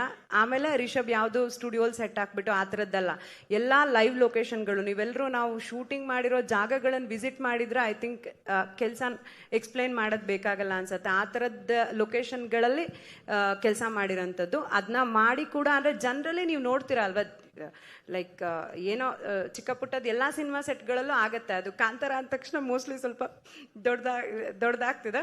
ಬಟ್ ನಾನೇನು ಬಿಲೀವ್ ಮಾಡ್ತೀನಿ ಅಂದರೆ, ನಮ್ಮ ಜೊತೆಗೆ ಒಂದು ಶಕ್ತಿ ಖಂಡಿತ ಕಾಯ್ತಾ ಇದೆ. ಇವತ್ತು ಲಾಸ್ಟ್ ಕಾಂತಾರ ಕೂಡ, ಈ ಕಾಂತಾರದಲ್ಲೂ ನಾನು ಗುರುವಣ್ಣ ಸಮ್ಟೈಮ್ ಏನಾದರೂ ಕತೆ ವಿಷಯಕ್ಕೆ ಮಾತಾಡ್ಕೊಳ್ತಾ ಇರ್ತೀವಿ. ಕೆಲವೊಂದು ಆ ಪ್ರೇರಣೆಯಿಂದನೇ ಒಂದಿಷ್ಟು ವಿಷಯಗಳು ಸೇರ್ಕೊಳತ್ತಾ, ಅದು ನಾವು ಹೀಗೇನೋ ಆಗಬೇಕು ಅಂದ್ಕೊಂಡಿರ್ತೀವಿ, ಅದು ಬೇರೆ ಥರದಲ್ಲೇನೋ ಆಗುತ್ತೆ. ಬಟ್ ಅದು ಪಾಸಿಟಿವ್ ಆಗೇ ಆಗಿರುತ್ತೆ, ಅದು ಸಿನಿಮಾಗೆ ಆ್ಯಡ್ ಮಾಡುತ್ತೆ. ಅದು ಯಾವುದೇ ವಿಚಾರಗಳಲ್ಲಾಗಿರ್ಬೋದು, ಒಂದು ಕತೆ ವಿಚಾರದಲ್ಲಾಗಿರಲಿ, ಒಂದು ಸೆಟ್ ವಿಚಾರನ, ಒಂದು ಲುಕ್, ಫಾರ್ ಎಕ್ಸಾಂಪಲ್ ಒಂದು ಯಾವುದೋ ಒಂದು ಲುಕ್ ನಾವೇನೋ ಅಂದ್ಕೊಂಡು ಕ್ರಿಯೇಟ್ ಮಾಡೋದಕ್ಕೆ ಹೋಗ್ತೀವಿ, ಅದು ಇನ್ನೊಂದೇನೋ ಆಗುತ್ತೆ. ಸೊ ನಾನು ಬಿಲೀವ್ ಮಾಡ್ತೀನಿ ಅದನ್ನು ಅದು ಹೀಗೆ ಆಗ್ಬೇಕಂತಿತ್ತು, ಸೊ ಅದು ಚೆನ್ನಾಗೇ ಆಗಿದೆ ಅಂತ. ಸೊ ಆ ಥರದಲ್ಲಿ ಐ ಥಿಂಕ್ ಆ ಶಕ್ತಿ ನಮ್ಮನ್ನ ಕಾಯ್ತಾ ಇದೆ, ಅದರಿಂದ ಈ ಸಿನಿಮಾನ ಮಾಡ್ಕೊಂಡು ನಿಮ್ ಮುಂದೆ ಬರ್ತಾ ಇದೀವಿ. ರಿಷಬ್ ಸರ್, ರಿಪಬ್ಲಿಕ್ ಕನ್ನಡದಿಂದ ಪ್ರವೀಣ್ ಅಂತೇಳಿ. ಸರ್, ಯಾವುದೇ ಒಂದು ಸಿನಿಮಾ ಸಕ್ಸಸ್ ಆಗ್ಬೇಕು ಅಂತ ಹೇಳಿದ್ರೆ ಆ ಕತೆ ಅಭಿನಯ ಎಷ್ಟು ಇಂಪಾರ್ಟೆಂಟ್, ಅದ್ರ ಜೊತೆಗೆ ಹಾಡುಗಳು ಕೂಡ ಅಷ್ಟೇ ಇಂಪಾರ್ಟೆಂಟ್. ಸೊ ಕಾಂತಾರ ಮೊದಲನೇ ಅಂದ್ರೆ ಪಾರ್ಟ್ 2 ಅಲ್ಲಿ ಈಗಾಗಲೇ ಒಂದು ಹಾಡು ಸೂಪರ್ ಹಿಟ್ ಆಗಿತ್ತು. ಸೊ ಕಾಂತಾರ ಪಾರ್ಟ್ 1 ಅಲ್ಲಿ ಯಾಕೆ ಹಾಡಿಲ್ಲ ಎನ್ನುವಂಥದ್ದು ನನ್ನನ್ನು ಸೇರಿದಂತೆ ಪ್ರೇಕ್ಷಕರ ಒಂದು ಒತ್ತಾಸೆ. ಅಜನೀಶ್ ಅವರು ಇಲ್ಲಿ ಬಂದಿಲ್ಲ ಅಂದ್ರೆ ನೀವು ಯಾಕೆ ಅಂತ ಯೋಚನೆ ಮಾಡಬೇಕು. ಸೊ ಇನ್ನು ಕೆಲಸ ನಡೀತಾ ಇದೆ. ಅಂದ್ರೆ ನಮಗೂ ಕೂಡ ಒಂದು ಫಸ್ಟ್ ಎಕ್ಸ್ಪೀರಿಯನ್ಸ್ ಇದು, ಒಂಥರ ಫಸ್ಟ್ ಟೈಮ್ ಸಿನಿಮಾ ಮಾಡಿದ ಥರನಲ್ಲೇ. ಯಾಕಂದ್ರೆ ಇಷ್ಟು 6-7 ಭಾಷೆಯಲ್ಲಿ ಕಂಟೆಂಟ್ನ ಕ್ರಿಯೇಟ್ ಮಾಡೋಂಥದ್ದು ಇದೆಯಲ್ವಾ. ಇಡೀ ತಂಡಕ್ಕೆ ನಾವೊಂದು 6-7 ಸಿನಿಮಾ ಕೆಲಸ ಮಾಡಿದಾಗೆ, ಒಂದು ಸಿನಿಮಾದ ಎಫರ್ಟ್ ಅಲ್ಲ ಇದು, ಅಷ್ಟು ಕೆಲಸ ಇರುತ್ತೆ. ಸೊ ಹಾಗಾಗಿ ಅಜನೀಶ್ ಅವ್ರಿಗೂ ಅಷ್ಟು ವರ್ಕ್ ಇತ್ತು. ಒಂದು ಇನ್ನೊಂದು, ನಮಗೆ ನಾರ್ಮಲಿ ಏನಾಗುತ್ತೆ, ಈ ಎಕ್ಸ್ಪೆಕ್ಟೇಷನ್ನು ಅಥವಾ ಓವರ್ ಹೈಪ್ ಮಾಡೋಂಥದ್ದು ಅಥವಾ ನಾವು ತುಂಬ ಕಂಟೆಂಟ್ಗಳನ್ನು ಹೇಳ್ತಾ ಹೋಗುವಂಥದ್ದು, ಅದು ಐ ಥಿಂಕ್ ಸ್ಪಾಯ್ಲ್ ಮಾಡುತ್ತೇನೋ ಅನ್ನೋಂಥ ಥಾಟ್ ಕೂಡ ಇತ್ತು. ಸೊ ಒಂದು ಟೀಸರ್ ಬಿಟ್ವಿ, ಮೇಕಿಂಗ್ ವಿಡಿಯೋ ಬಿಟ್ವಿ. ಸೊ ಟ್ರೈಲರ್ ಬಿಡೋದಕ್ಕೆ ಯೋಚನೆ ಮಾಡ್ತಿದ್ವಿ ಆ್ಯಕ್ಚುಲಿ. ಸೊ ಹಾಗಾಗಿ ಲಾಸ್ಟ್ಗೆ ಓಕೆ ಇದು ಇಂಟ್ರೆಸ್ಟಿಂಗ್ ಆಗಿರುತ್ತೆ, ಇದನ್ನು ಬಿಡೋಣ, ಇದ್ರ ಬಗ್ಗೆ ಒಂದು ಹೇಳಿದ್ರೆ ಚೆನ್ನಾಗಿರುತ್ತೆ ಅನ್ನೋ ಥಾಟಲ್ಲಿದ್ವಿ. ಅತಿಯಾಗಿ ಪಬ್ಲಿಸಿಟಿ ಮಾಡೋದು ಕೂಡ ಯೋಚನೆ ಇರಲಿಲ್ಲ. ಆದರೆ ಜನರಿಗೆ ತಲುಪಿಸ್ಬೇಕು, ಈ ಟೈಮಲ್ಲಿ ಬರ್ತೀವಿ ನಾವು, ಸಿನಿಮಾವನ್ನು ಇನ್ವಿಟೇಷನ್ ಆಗಿ ಕೊಡಬೇಕು ಒಂದು ಟ್ರೈಲರ್ ಆಗಿ ಅನ್ನೋ ಥಾಟ್ ಇಟ್ಬಿಟ್ರೆ. ಹಾಡುಗಳು ಮೋಸ್ಟ್ಲಿ ಬಿಡ್ತೀವಿ, ಇಲ್ಲ ಅಂತಲ್ಲ. ಅದೇ ವಿಜಯಣ್ಣ ಆವಾಗಲೇ ಹೇಳಿದಾಗೆ ಎಲ್ಲ ಒಟ್ಟಾದಾಗ ಬೇರೆ ಹೀರೋ ಬೇರೆ ಡೈರೆಕ್ಟರ್ ಆಗಿದ್ರೆ ಸ್ವಲ್ಪ ಮ್ಯಾನೇಜ್ ಆಗ್ತಿತ್ತು ಅಂತ ಅನಿಸುತ್ತೆ. ಸೊ ಹಾಗಾಗಿ ಇಲ್ಲಿ ಇಡೀ ತಂಡ ನನಗೆ ಶೋಲ್ಡರ್ ಕೊಟ್ಕೊಂಡಿದ್ರೂ ಕೂಡ ಎಲ್ಲ ಕಡೆಗೆ ಎಲ್ಲವನ್ನ ನೋಡಬೇಕಾಗತ್ತೆ. ಬರುತ್ತೆ, ಸಿನಿಮಾ ರಿಲೀಸ್ಗಿಂತ ಮುಂಚೆ ಹಾಡುಗಳು ಬರ್ಬೋದು. ಸರ್, ಈ ಕ್ವಶನ್ ಬಂದು ರೈಟರ್ಸ್ಗೋಸ್ಕರ ಹೇಳ್ತಾ ಇದ್ದೀನಿ. ಯಾಕಂದ್ರೆ ಇದೇ ಫಸ್ಟ್ ಟೈಮ್ ನಾನು ನೋಡ್ತಾ ಇರೋದು ಒಂದು ರೈಟರ್ಸ್ನ ನೀವು ಇಷ್ಟು ಒಂದು ಮರ್ಯಾದೆ ಕೊಟ್ಟು ಸ್ಟೇಜಲ್ಲಿ ಕೊಡ್ತಿರೋದಕ್ಕೆ ಒಂದು ದೊಡ್ಡ ಚಪ್ಪಾಳೆ ಕೊಡ್ತಾ ಇದ್ದೀನಿ ನನಗೆ. ಯಾಕಂದ್ರೆ writers are the back bone, script writers. ಈಗ ನನ್ನ ಪ್ರಶ್ನೆ ಏನಪ್ಪಾ ಅಂದ್ರೆ, ನಮ್ಮ ಅನಿರುದ್ಧಿಗೆ ಮತ್ತೆ ಇನ್ನೊಬ್ರಿಗೆ ಮೇನ್ ಆಗಿ, ಈಗ ರಿಷಬ್ ಶೆಟ್ಟಿ ಅವ್ರದ್ದು ಒಂದು ಥಾಟ್ ಪ್ರೊಸೆಸ್ ಇತ್ತು, ಅದನ್ನ ಎಷ್ಟು ನಿಮ್ಮ ಕಾಂಟ್ರಿಬ್ಯೂಷನ್ ಡೆವಲಪ್ ಮಾಡಿದೆ ಪರ್ಸೆಂಟೇಜ್ ವೈಸ್? ಈಗ ಅವ್ರದ್ದು 100% ಅವ್ರದೇ ಐಡಿಯಾ ಅವ್ರದೇನೆ, ನೋ ಡೌಟ್. ಅದನ್ನ ಬೆಳವಣಿಗೆ ಎಷ್ಟು ನೀವು ಮಾಡಿದೀರಾ ಅನ್ನೋದನ್ನ ದಯವಿಟ್ಟು ಸ್ವಲ್ಪ ಅನಿರುದ್ಧ ಮತ್ತೆ ಶಾಂಡಿಲ್ ಅವ್ರು ಹೇಳಬೇಕು ಅಂತ ನಮ್ಮ ಒಂದು. ಸರ್ ನಮ್ದು ಒಂದ್ ನಿಮಿಷ ಸರ್, ಅವ್ರು ಉತ್ತರ ಕೊಡ್ಲಿ, ಒಂದ್ ನಿಮಿಷ ಸರ್. ನಮ್ದು ಏನೇ ಇರ್ಬೋದು, ನಾವು ಅವ್ರ ಡೈರೆಕ್ಷನ್ ಅಲ್ಲಿ ಹೋಗ್ತೀವಿ ಸರ್. ಸೊ ಎನಿ ಇನ್ಪುಟ್ಗಳು ಅದು ಪ್ರತಿಯೊಬ್ಬನು ಅವನೊಂದು ಥಾಟ್ ಪ್ರೊಸೆಸ್ ಅಲ್ಲಿ ಬೇರೆ ಕಡೆ ಹೋದ್ರೆ ಒಂದು ಡೈರೆಕ್ಷನ್ ಅಲ್ಲಿ ಹೋಗೋದೇ ಇಲ್ಲ ಅದು. ಸೊ ಅವ್ರದ್ದು ಏನು ಒರಿಜಿನಲ್ ಐಡಿಯಾ, ಕಂಪ್ಲೀಟ್ ಐಡಿಯಾ ಅವ್ರದ್ದು ಏನಿತ್ತು ಅದಕ್ಕೆ ನಾವು ಕಾಂಟ್ರಿಬ್ಯೂಟ್ ಮಾಡ್ತಾ ಹೋಗ್ತೀವಿ. ಬಿಟ್ರೆ ನಮ್ದೇ ಡೈರೆಕ್ಷನ್ ಅಲ್ಲಿ ಹೋಗೋದಕ್ಕೆ ಅಟ್ ಎನಿ ಪಾಯಿಂಟ್ ಕೋರೇಟರ್ಸ್ಗೆ ಯಾವತ್ತೂ ಅದು ಅಂಡ್ ತುಂಬಾ ಸಿನಿಮಾ ಒಂದು ಡೈರೆಕ್ಷನ್ ಅಲ್ಲಿ ಹೋಗಕ್ಕೆ ಸಾಧ್ಯನೇ ಇಲ್ಲ ಅವಾಗ ಅದು.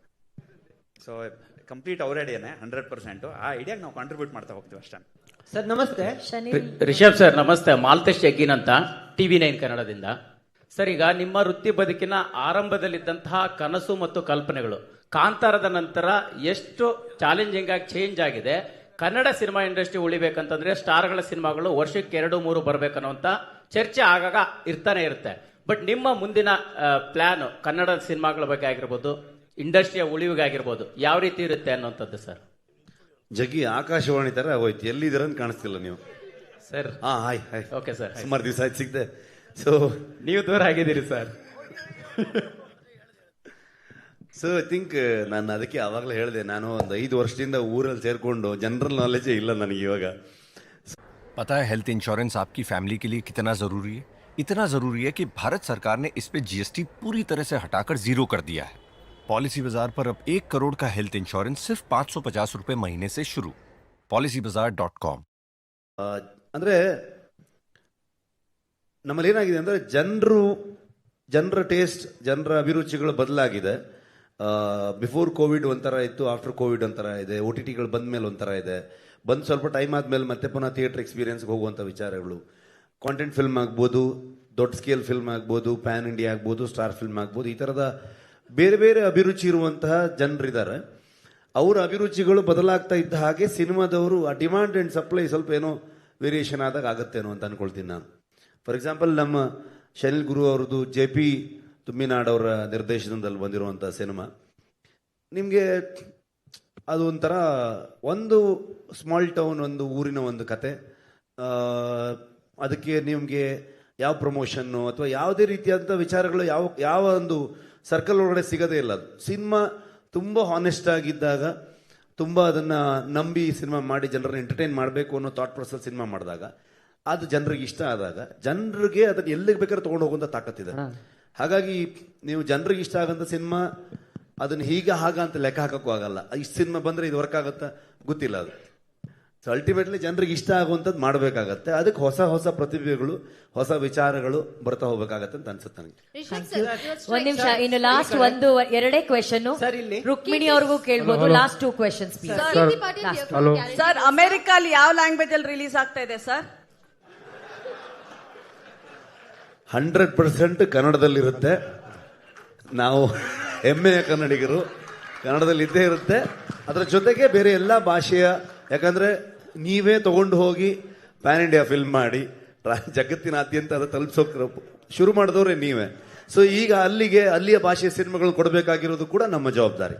ಸೊ ಹಾಗಾಗಿ ಬೇರೆ ಎಲ್ಲ ಭಾಷೆಗಳಲ್ಲೂ ಇಲ್ಲಿರುತ್ತೆ, ಕನ್ನಡದಲ್ಲೂ ಕೂಡ ಇರುತ್ತೆ. Satish news 18 sir. ಇಲ್ಲಿ ಏನೋ ಕೇಳ್ತಾ ಇದಾರೆ. ಸತೀಶ ಮಾತಾಡ್ಕೊಂಡು ನೀವು ಒಂದು ಹಿಂಟ್ ಕೊಟ್ರಿ, ಕದಂಬರ ಕಾಲದ ಕತೆ ಎನ್ನುವಂಥದ್ದು. ಸೊ ಕದಂಬರ ಬಗ್ಗೆ ಅಲ್ಲ ಕತೆ, ಅದೊಂದು ಕ್ಲಿಯರ್ ಮಾಡ್ಬಿಡ್ತೀನಿ. ಆದ್ರೆ ಕದಂಬರ ಬಗ್ಗೆನೇ ಕತೆ ಅನ್ಕೋಬೇಡಿ. ಆ ಕಾಲಘಟ್ಟದಲ್ಲಿ ಅಂತಂದಾಗ ನಿಮಗೆ ಒಂದು 4ನೇ ಸೆಂಚುರಿ 5ನೇ ಸೆಂಚುರಿ ಆ ಸುತ್ತಮುತ್ತ ನಡೆದಂತ, ಕರಾವಳಿ ಭಾಗದಲ್ಲಿ ನಡೆದಂತ ಒಂದು ಕತೆ. ಏನಕ್ಕೆ ಅಂದ್ರೆ ಸರ್, ಕದಂಬರ ಬರುವಂತದ್ದು ಕ್ರಿಸ್ತ ಪೂರ್ವ ಏನಿದೆ ಅಲ್ಲಿ ಅದರಲ್ಲಿ 345ರಿಂದ 540 ಕಾಲಘಟ್ಟದಲ್ಲಿ ಬರುವಂತ. ಅದೇ ಹೇಳಿದ್ ನಿಮಗೆ 4th ಸೆಂಚುರಿ 5th ಸೆಂಚುರಿ ಆಜುಬಾಜು ಅಂತಂದ್ರೆ ಅಲ್ಲಿಗೆ ಬಂತಲ್ಲ. ಸೊ ಇದರ ಒಂದು ರಿಸರ್ಚ್ ನಿಮ್ಗೆ ಯಾವ ರೀತಿ ಇತ್ತು ಅಂತ ಸರ್? ಸುಮಾರಷ್ಟು ಜನ ಅಂದ್ರೆ ಸೋರ್ಸ್ ಏನು? ಮಂಗಳೂರಲ್ಲಿ ಒಬ್ರು ರಿಟೈರ್ಡ್ ವೈಸ್ ಚಾನ್ಸಲರ್ ಅಲ್ವಾ, ಅವರು ವಿವೇಕ್ ರೈಗಳು ಅಂತ ಅನ್ಕೊಂಡು, ಚಿನ್ನಪ್ಪಗೌಡರು ಅಂತ ಅನ್ಕೊಂಡು, ಆಮೇಲೆ ನಮ್ಮ ವರಹರೂಪಂ ರೈಟರ್ ಆಗ್ಬೋದು, ಜೊತೆಗೆ ನಮಗೆ ಡಿಸ್ಕಷನ್ಗೆ ಶ್ಯಾಮ್ ಪ್ರಸಾದ್ ಅಂತ ಅನ್ಕೊಂಡಿದ್ರು, ಜೊತೆಗೆ ನಾನು ಗುರು ನಾವುಗಳು ಸುಮಾರಷ್ಟು ಅಲ್ಲಿನ ಸಾಹಿತಿಗಳನ್ನ ಭೇಟಿಯಾಗುವಂಥದ್ದಾಗ್ಬೋದು, ರಿಸರ್ಚ್ಗೆ ಸುಮಾರಷ್ಟು ತಿಂಗಳುಗಟ್ಟಲೆ ರೈಟಿಂಗ್ ಮಾಡ್ತಾ ಮಾಡ್ತಾ ಅವ್ರ ಹತ್ರ ಎಲ್ಲ ವಿಚಾರಗಳನ್ನು ತಿಳಿತಾ ಹೋಗ್ತಾ ಇದ್ವಿ. ಅವೆಲ್ಲ ವಿಚಾರಗಳು ಇಟ್ಕೊಂಡು ನಮ್ಮ ಕತೆಗೆ ಏನು ಬೇಕು ಅನ್ನೋ ವಿಚಾರಗಳನ್ನಷ್ಟೇ, ಎಲ್ಲವನ್ನೂ ಹೇಳ್ತಾ ಇರೋಕ್ಕಾಗಲ್ಲ. ಅವಾಗ ಅದೆಲ್ಲ ಹೇಳ್ತಾ ಹೋದ್ರು ಡಾಕ್ಯುಮೆಂಟ್ರಿ ಆಗ್ಬಿಡುತ್ತೆ. ಈ ಕತೆಗೆ ಏನ್ ತಗೊಳುತ್ತೆ, ಏನ್ ಬೇಕು, ಇಲ್ಲಿ ಏನೇನು ವಿಷಯಗಳನ್ನ ಹೇಳ್ಬೋದು ಅಷ್ಟನ್ನ ಹೇಳುವಂತ ಪ್ರಯತ್ನ ಮಾಡಿದೀವಿ. ಓಕೆ, ಇಲ್ಲ ಮ್ಯಾಮ್, ಡನ್, ಮುಗೀತು ಕ್ವೆಶನ್ಸ್. ಅವರೆಲ್ಲರೂ ಹೇಳ್ತಾರೆ ಕಾರ್ಯಕ್ರಮ ನಿಮ್ದೇ last. Okay, last ma'am please ಅವರು. ಸೊ ಸರ್, ಟ್ರೈಲರ್ ರಿಲೀಸ್ ಆದ್ಮೇಲೆ ಒಂದು ಪೋಸ್ಟ್ ತುಂಬಾ ವೈರಲ್ ಆಗ್ತಿದೆ. ಅಂದ್ರೆ ನಿಮ್ ಗಮನಕ್ಕೆ ಇರುತ್ತೋ ಇಲ್ವೋ, ಬಟ್ ಆಡಿಯನ್ಸ್ ಕನ್ಫ್ಯೂಸ್ ಆಗಿದ್ದಾರೆ. ಏನಂತ ಹೇಳಿದ್ರೆ, ಡಿವೈನ್ ಸ್ಟೆಪ್ಸ್ 3 ಫಾಲೋ ಮಾಡಬೇಕು ಕಾಂತಾರ ಸಿನಿಮಾ ವೀಕ್ಷಿಸೋಕು ಮೊದಲು ಥಿಯೇಟರ್ ನಲ್ಲಿ ಅಂತ. ಏನಂತ ಡಿವೈನ್ ಸಿನಿಮಾ ಅಂದ್ರೆ ಈ ಒಂದು ಸಿನಿಮಾ ವೀಕ್ಷಿಸೋಕೆ ಡಿವೈನ್ 3 ಸ್ಟೆಪ್ಸ್ ನ ಫಾಲೋ ಮಾಡಬೇಕು ಅಂತ. This is a miss information and misconception create ಆಗಿದೆ ಆಡಿಯನ್ಸ್ ಅಲ್ಲಿ. ಏನಂತ ಹೇಳಿದ್ರೆ 3 ಸ್ಟೆಪ್ಸ್: ಧೂಮಪಾನ ಮಾಡಬಾರ್ದು, ಮದ್ಯಪಾನ ಮಾಡಬಾರ್ದು, ಜೊತೆಗೆ ಮಾಂಸಾಹಾರವನ್ನ ಸೇವಿಸಬಾರ್ದು ಅಂತ. ಯಾರು ಹಾಕಿರೋದು ಇದು? It is a fake post. So Kantara ಹೆಸರಲ್ಲಿ ನೀವು ಹೇಳ್ತಿದ್ರ ಫೇಕ್ ಪೋಸ್ಟ್ ಅಂತ? No, I have the proof. I can show you. Okay, ಅಲ್ಲ ಗೊತ್ತಾಯ್ತು. ಹಾ, ಸೊ ಈ ರೀತಿ ಫೇಕ್ ಪೋಸ್ಟ್ ಬಂದಾಗ ಇದು ಸೆನ್ಸಿಬಲ್ ವಿಚಾರ. ಕಾಂತಾರ ಟೀಮ್ ಯಾವ ರೀತಿ ರೆಸ್ಪಾಂಡ್ ಮಾಡಬಹುದು, ಆಡಿಯನ್ಸ್ ಗೆ ಗೊಂದಲ ಬಂದಾಗ ಯಾವ ರೀತಿ ಕ್ಲಿಯರ್ ಮಾಡ್ತೀರಾ? ಒಂದು ಊಟೋಪಚಾರಗಳಾಗ್ಬೋದು, ಅವರವರ ಅಭ್ಯಾಸಗಳಾಗ್ಬೋದು, ಇದು ಯಾವುದನ್ನ ಯಾರು ಪ್ರಶ್ನೆ ಮಾಡುವಂತ ಅಧಿಕಾರ ಇರಲ್ಲ. ಎಲ್ಲವೂ ಅವರವರ ಸ್ವಂತಕ್ಕೆ ಬಿಟ್ಟಂತಹ, ಅವರವರ ವಿವೇಚನೆಗೆ ಬಿಟ್ಟಂತಹ ವಿಚಾರಗಳು. ಯಾರೋ ಫೇಕ್ ಪೋಸ್ಟ್ಗಳನ್ನ ಹಾಕಿರೋದು ಅದ್ರ ಬಗ್ಗೆ ನಮ್ಮ ಗಮನಕ್ಕೂ ಅದನ್ನ ಬಂದ ತಕ್ಷಣ ನಾವು ಅದಕ್ಕೆ ಅಲ್ಲೇ ಹೋಗಿ ನಾವು ರಿಯಾಕ್ಟ್ ಮಾಡುವಂಥದ್ದು ಕಷ್ಟ ಆಗುತ್ತೆ. ಆದರೆ ಅದನ್ನ ಆ ಪೋಸ್ಟನ್ನು ಅವ್ರು ತೆಗೆದ್ರು, ಆಮೇಲೆ ಕ್ಷಮೆನೂ ಕೇಳಿದ್ರು. ಅದನ್ನ ನಮ್ಮ ಪ್ರೊಡಕ್ಷನ್ ಹೌಸ್ಗೆ ಯಾವುದೇ ರೀತಿಯಾದಂಥ ಸಂಬಂಧ ಇರುವಂಥದ್ದಲ್ಲ. ನಮಗೆ ಶಾಕ್ ಆಯ್ತು ಅದನ್ನು ನೋಡಿದಾಗ. ನಾನು ಸಡನ್ ಆಗಿ ಯಾರೋ ಕಳಿಸಿದ್ರು ನನಗೆ, ನಾನು ಇಮಿಡಿಯೇಟ್ಲಿ ಪ್ರೊಡಕ್ಷನ್ ಗ್ರೂಪಲ್ಲಿ ಹಾಕ್ಬಿಟ್ಟು ಕೇಳಿದೆ, ಇದು ಯಾರು ಮಾಡ್ತಾ ಇದ್ದಾರೆ, ಏನಕ್ಕೆ ಮಾಡ್ತಾ ಇದ್ದಾರೆ, ಈ ಥರದಲ್ಲೆಲ್ಲ ಜನ ಇದ್ರ ಬಗ್ಗೆ ಏನು ಅನ್ಕೊಳ್ತಾರೆ ಅಂತ. ಸೊ ಪ್ರತಿಯೊಬ್ಬನಿಗೂ ಅವನವನ ಬದುಕಿನ ಶೈಲಿ, ಅವನವನ ಹಕ್ಕು ಮತ್ತೆ ಅವನ ವಿವೇಚನೆಗೆ ಬಿಟ್ಟಂಥದ್ದು. ಅದನ್ನು ಯಾರು ಪ್ರಶ್ನೆ ಮಾಡುವಂಥ ಅಧಿಕಾರ ಯಾರಿಗೂ ಇಲ್ಲ. ಇದೆಲ್ಲ ಒಂಥರ ಏನಾಗುತ್ತೆ ಅಂದರೆ, ಸಿನಿಮಾ ಈ ಟ್ರೆಂಡ್ಗಳಾಗತ್ತಲ್ವ, ಅಥವಾ ಒಂದು ನರೇಟಿವ್ ಸೆಟ್ ಆಗುತ್ತಲ್ವ, ಆಗ ಆ ವಿಚಾರದಲ್ಲಿ ಹೋಗಿ ಅವ್ರದ್ದು ಯಾವುದೋ ಒಂದು ವಿಷಯನ ತೊಗೊಂಬಂದು ಅದರಲ್ಲಿ ತೊಗೊಂಡ್ಬಂದಾಗ ಅದು ಪಾಪ್ಯುಲಾರಿಟಿಗೆ ಬರುತ್ತೆ ಅನ್ನೋ ಕಾರಣಕ್ಕೆ ಕೆಲವೊಂದಾಗತ್ತೆ. ಸೊ ನಮಗೆ ಸಿನಿಮಾ ವಿಷಯದಲ್ಲೂ ಕೆಲವೆಲ್ಲ ನಡೆದಿತ್ತು ಆ ಥರದಲ್ಲಿ. ಸೊ ಹಾಗಾಗಿ ಇದು ಕೂಡ ಅಂಥದ್ದೇ ಒಂದು ಏನೋ ಆಗಿರೋದು ಬಿಟ್ರೆ, ಅದಕ್ಕೆ ನಾವು ಅದ್ರ ಬಗ್ಗೆ ನಮ್ಮ ಗಮನನೂ ಇಲ್ಲ. ಮತ್ತು ಜನರಿಗೂ ಕೂಡ ಐ ಥಿಂಕ್ ತುಂಬ ಜನ ಅಲ್ಲೇ ರಿಯಾಕ್ಟ್ ಮಾಡ್ತಾ ಇರೋದು ನೋಡಿದೆ ನಾನು. ಯಾರೋ ಒಂದು ಪೇಜ್ನ ಫೇಕ್ ಪೇಜ್ಗಳು ನಡೀತಾ ಇದೆ ಜೀವನ. ಹೌದಾ? ಓಕೆ, ನಿಮ್ ಪಕ್ಕದಲ್ಲಿ ದಂತದ ಗೊಂಬೆ ಕೂತಿದ್ದಾರೆ. ಒಂದು ದಂತ ಕತೆಗೆ ದಂತ ಗೊಂಬೆ ಹೆಂಗ್ ಸಿಕ್ರು ಅಂತ ಫಸ್ಟ್ ಹೇಳಿ, and Pragathi madam credit goes to you. ಅವರು ಇಂಟರ್ನ್ಯಾಷನಲ್ ಕ್ರಶ್ ಆಗ್ತಾ ಇದ್ದಾರೆ. ಅರ್ಥ ಆಗ್ಲಿಲ್ಲ. ಅವರು ರುಕ್ಮಿಣಿ ಅವರು ಇಂಟರ್ನ್ಯಾಷನಲ್ ಕ್ರಶ್ ಆಗ್ತಿದಾರಂತೆ, ಅದಕ್ಕೆ ಕಾರಣ ಪ್ರಗತಿ ಅವರು ಕೂಡ ಅಂತೆ. ಹಂಗ ಓಕೆ ಓಕೆ ಓಕೆ. ಸೊ ಇವಾಗ ನೀವು ಪ್ರಗತಿ ಏನೋ ಕ್ರಶ್ ಗೀಶ ಅಂತ ಹೇಳಿ ಆಮೇಲೆ ನಮ್ಗೆ ಸ್ವಲ್ಪ ಅವರು ಭಯಂಕರ ಪೊಸೆಸಿವ್, ಕ್ರಶ್ ಅಲ್ಲ. ಹೌದು, ಆ ವಿಚಾರಕ್ಕೆ ಬರಬೇಡಿ ಅಂತ. ಸರ್ ಒಂದೇ ಒಂದು second. Okay, this is a question for I think. ಅದಕ್ಕೆ ನಾನು ಹೇಳೋದಕ್ಕಿಂತ ರುಕ್ಮಿಣಿ ಅವ್ರ ಹತ್ರ ಕೊಟ್ರೆ ಬೆಟರ್. ಅದಕ್ಕೆ ಸರ್ ಅವ್ರಿಗೆ ಕೊಡಿ. ರುಕ್ಸ್, you looks very beautiful. Thank you so much. And ನಿಮ್ಮ ಒಂದು ಎಕ್ಸ್ಪೀರಿಯನ್ಸ್ ನ ಎಲ್ಲ ಹಂಚ್ಕೊಂಡಿದ್ದೀರಾ of course. But Pragathi madam ಹೆಂಗ್ ಥ್ಯಾಂಕ್ಸ್ ಹೇಳ್ತೀರಾ? ಥ್ಯಾಂಕ್ಸ್ ಹೇಳೋದಕ್ಕೆ ಪದ ಇಲ್ಲ ನಿಜವಾಗ್ಲು. ಬಿಕಾಸ್ ನಾನು ಅವಾಗ ಹೇಳಿದ ಹಾಗೇನೆ ಅವ್ರು ಬರೀ ಕಾಸ್ಟ್ಯೂಮಿಂಗ್ ಮಾಡಿಲ್ಲ, ಅವರು ತುಂಬಾ ಸಪೋರ್ಟ್ ಕೊಟ್ಟಿದ್ದಾರೆ. ಶೂಟ್ ಮಾಡ್ಬೇಕಾದ್ರೂ ನಾವು ಶೂಟ್ ಮಾಡಿರೋ ಕಂಡೀಷನ್ಸ್ ಅಲ್ಲಿ ಇರ್ಬೋದು, ಅಥವಾ ಈ ಕಾಸ್ಟ್ಯೂಮ್ ನನಗೆ it was a very different kind of costume. ತುಂಬಾ ಅದ್ಭುತವಾದಂಥ ಲುಕ್ ಇತ್ತು, ಬಟ್ ಅದನ್ನ ಕ್ಯಾರಿ ಆಫ್ ಮಾಡೋದಕ್ಕೆ ಅವ್ರು ತುಂಬಾ ತುಂಬಾ ಸಹಾಯ ಕೊಟ್ಟರು. So it was a very beautiful experience. And if I look good on screen, ಅದು ಬರೀ ಅರವಿಂದ್ ಅವರು, ಪ್ರಗತಿ ಅವರಿಂದ ನಿಜವಾಗ್ಲೂ ತುಂಬಾ ತುಂಬಾ ಸಪೋರ್ಟ್ ಕೊಟ್ಟಿದ್ದಾರೆ.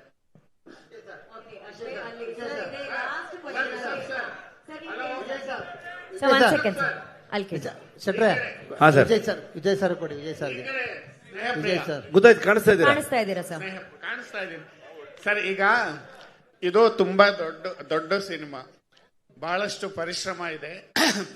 ಸುಮಾರು 5 ವರ್ಷಗಳು ಕಾಲ ಕಷ್ಟಪಟ್ಟಿದ್ದೀರಾ. ನಮ್ಗೆಲ್ಲೋ ಒಂದು ಕಡೆ ಬೆನ್ಹರ್ ನೆನಪಾಗುತ್ತೆ ದೊಡ್ಡ ಸಿನಿಮಾ ಅಂದಾಗ. ಮತ್ತೆ ಮೆಲ್ ಗಿಬ್ಸನ್ ಅವರ ಬ್ರೇವ್ ಹಾರ್ಟ್, ಈ ಥರದ ಸಿನಿಮಾಗಳು ನೆನಪಾಗ್ತವೆ. ನೀವು ಡಿವೈನ್ ಸ್ಟಾರ್, ದೈವತ್ವವನ್ನ ಮೀರಿದ ಒಂದು ಕಥೆ. ಇದು ಕಥೆ ಬಗ್ಗೆ ಬಹಳಷ್ಟು ಚರ್ಚೆ ಮಾಡಿದ್ರಿ. ದೈವತ್ವವನ್ನ ಮೀರಿದ್ದು ಸಾಮಾಜಿಕ ಕಳಕಳಿ ಏನಿದೆ ನಿಮ್ಮ ಸಿನಿಮಾದಲ್ಲಿ ಅಂತ. ಈಗ ಲಾಸ್ಟ್ ಕಾಂತಾರ 1ನಲ್ಲಿ ನೀವು ಅರಣ್ಯವಾಸಿಗಳ ಒಕ್ಲೆಬ್ಸೋದನ್ನ ತಗೊಂಡಿದ್ರಿ. ಇಲ್ಲಿ ಆ ಥರದ್ದು ಏನಿದೆ? ಆ ಥರದ್ದೇ ಅಂತ ಹೇಳೋದಕ್ಕಾಗಲ್ಲ.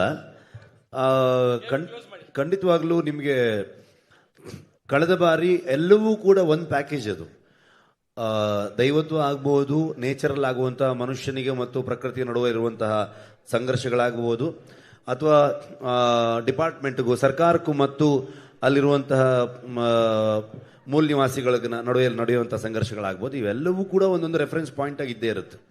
ಸೊ ಹಾಗಾಗಿ ಕಾಂತಾರ ಈ ಮಣ್ಣಿನ ಬಗ್ಗೆ ಮಾತಾಡುತ್ತೆ ಅಂತಂದ್ರೆ, ಈ ಮಣ್ಣಿನಲ್ಲಿರುವಂತಹ ಇದರ ಮೂಲದಲ್ಲಿ ಬದುಕಿದಂತಹ ಕೆಲವೊಂದು ಸಮುದಾಯಗಳ ಬಗ್ಗೆ ಖಂಡಿತವಾಗ್ಲೂ ಮಾತಾಡುತ್ತೆ. ನೀವು ನೋಡಿದ್ರೆ ಒಂದು ಕೊನೆಯಲ್ಲಿ ಒಂದು ಬರುತ್ತೆ, ಹೇ ಕೋಟೆ ಕೊತ್ತಲ ಕಟ್ಟಿ ಮೆರೆಯೋ ಊರ ದೊರೆ ಕಾಡು ಹೇಳಿದೆ ಎಚ್ಚರ ಅಂತ. ಸೊ ಅದಕ್ಕೆ ಡೋಲ್ಗಳನ್ನು ನಾವು ಉಪಯೋಗಿಸಿದ್ದು ಇಲ್ಲಿ ಮೈಮ್ ರಾಮದಾಸ್ ಅಂತಿದ್ದಾರೆ, ನಮ್ಮ ಅಜನೀಶ್ ಅವ್ರ ಜೊತೆಗೆ ಕಂಪ್ಲೀಟ್ಲಿ ಜನಪದಕ್ಕೆ ನಮಗೆ ಕೋಆರ್ಡಿನೇಟ್ ಮಾಡುವಂಥ ಸಹಾಯ ಮಾಡುವಂಥ ಒಬ್ಬ ವ್ಯಕ್ತಿಯವರು. ಅವರೇ ಹಾಡಿರುವಂಥದ್ದು. ರಾಮಣ್ಣ ದಯವಿಟ್ಟು ಎದ್ನಿಲ್ಲಿ, ಕೊನೆಯಲ್ಲಿ ಬರುವಂಥ ಹಾಡನ್ನು ಹಾಡಿರೋ ಒಂದು ರಾಮದಾಸ್ ಅವರು. ಸೊ ಇಡೀ ಸಿನಿಮಾಗೆ ಒಂದು ವಿಚಾರವನ್ನು ಹಂಚ್ಕೊಳ್ಳೋದಕ್ಕೆ ಇಷ್ಟಪಡ್ತೀನಿ ನಾನು. ನಮ್ಮ ಇಡೀ ಕರಾವಳಿ ವೆಸ್ಟರ್ನ್ ಘಾಟ್ಸಿನ ಕೆಳಗೆ ಬರುವಂತಹ ಅಷ್ಟು ಕರಾವಳಿಯ ಒಂದಷ್ಟು ಜನಪದ ಕಲಾವಿದರುಗಳು, ಹಿಂದುಳಿದ ಸಮುದಾಯದಲ್ಲಿರುವಂತಹ ಕಲಾವಿದರುಗಳು, ಅಂದರೆ ಇವತ್ತಿಗೂ ತುಂಬ ಫಾರೆಸ್ಟ್ ಒಳಗಡೆ ಇರುವಂತಹ ದುಡಿ ನುಡಿಸೋರಾಗ್ಬೋದು, ಡೋಲನ್ನು ಹೊಡೆಯೋರಾಗ್ಬೋದು, ಅಂಥ ಕಲಾವಿದರುಗಳನ್ನು ನಾವು ಎರಡೂ ಕಾಂತಾರದಲ್ಲಿ 2-3 ದಿವಸಗಳ ಕಾಲ ಅವ್ರನ್ನ ಒಂದು ಜಾಗಕ್ಕೆ ಕರೆದು ಅವರಿಗೆ 2 ದಿವಸದ ಕೆಲಸ ಅಲ್ಲಿ ಅವರು ನುಡಿಸೋಂಥದ್ದನ್ನ ಮಾಡಿ, ಸೊ ಆ ಒಂದು ಸಂಗೀತವನ್ನೇ ನಾವು ಸಿನಿಮಾದ ಬ್ಯಾಕ್ಗ್ರೌಂಡ್ ಸ್ಕೋರಲ್ಲಿ ಯೂಸ್ ಮಾಡ್ತಿರುವಂಥ ರಿದಮ್ಸ್ ಆಗ್ಬೋದು, ಎಲ್ಲವೂ ಕೂಡ ಈ ಹಾಡಲ್ಲಿ ಬಂದಿರುವಂಥ ಡೋಲ್ ಆಗ್ಬೋದು, ಎಲ್ಲ ಇನ್ಸ್ಟ್ರೂಮೆಂಟ್ಗಳು ಆ ಸಮುದಾಯಗಳು ನುಡಿಸಿರುವಂಥದ್ದು. ಸೊ ಯಾಕೆ ಇದು ಹೇಳ್ತಾ ಇದ್ದೀನಿ ಅಂತಂದರೆ, ಆ ಸಮುದಾಯಗಳ ಬಗ್ಗೆ ಸಿನಿಮಾ ಮಾತಾಡುತ್ತೆ ಅಂತ ಹೇಳೋದಕ್ಕೆ. ಹಿಂದಿನ ಬಾರಿಯೂ ಮಾತಾಡಿತ್ತು, ಇವತ್ತು ಮಾತಾಡುತ್ತೆ, ಮುಂದೆನೂ ಮಾತಾಡುತ್ತೆ. Okay, last question. This is News 18 Anand sir. ಅಷ್ಟೇ, ಯಾರು ಲಾಸ್ಟ್ ಅಂತೆ ಸರ್, ಲಾಸ್ಟ್ ಪಾಪ ಅವ್ರಿಗೆ ಹೋಗ್ಬೇಕು ಪಾಪ. ಅಂದ್ರೆ ಕಾಂತಾರ ನೋಡಿದಾಗ ಕ್ಲೈಮ್ಯಾಕ್ಸ್ ತುಂಬಾನೇ ಗಮನ ಸೆಳೆದಿತ್ತು. ಅದರಲ್ಲಿ ಮುಖ್ಯವಾಗಿ ನಿಮ್ಮ ಸ್ನೇಹಿತರು ಕೂಡ ಸಪೋರ್ಟ್ ಮಾಡಿದ್ರು. ಅಂಡ್ ರವಿ ಅಣ್ಣ ಪಾತ್ರದಲ್ಲಿ ಮಾಡಿದಂತಹ ಸೂಫ್ರಮ್ ಸೋನ ಸರ್ ಕೂಡ ಇಲ್ಲೇ ಇದ್ದೀರಾ. ಅಂಡ್ ಕೋ ರೈಟರ್ ಆಗಿ ಆ ಸಿನಿಮಾಗೂ ಕೂಡ ವರ್ಕ್ ಮಾಡಿದ್ರಿ. ಅಂಡ್ ರಾಜ್ಬಿ ಶೆಟ್ಟಿ ಸರ್ ಅವರು ಕಾಂತಾರದ ಕ್ಲೈಮ್ಯಾಕ್ಸ್ ನಲ್ಲಿ ಕಳೆದ ಬಾರಿ ವರ್ಕ್ ಮಾಡಿದ್ರು. ಅಂಡ್ ಈ ಸಲ ಕಾಂತಾರ ಚಾಪ್ಟರ್ 1 ನಲ್ಲಿ ಯಾರಾದ್ರೂ ನಿಮ್ಮ ಗೆಳೆಯರು ಏನಾದ್ರೂ ಸಾಥ್ ಕೊಟ್ಟಿದ್ದುಂಟಾ ಅಂತ? ಇಲ್ಲ, ಲಾಸ್ಟ್ ಟೈಮ್ ನಾನು ಮಾಡ್ಬೇಕಾದ್ರೆ ಇದ್ರ ಬಗ್ಗೆ ಹೇಳಿದ್ದೆ ನಾನು. ಅಂದರೆ ಕೋಲದ ಸನ್ನಿವೇಶ ಇದ್ದರಿಂದ ಸುಮಾರಷ್ಟು ಒಂದು 50-60 kg ವೆಯ್ಟ್ ಇರುತ್ತೆ. ಆವಾಗ ಯಾರ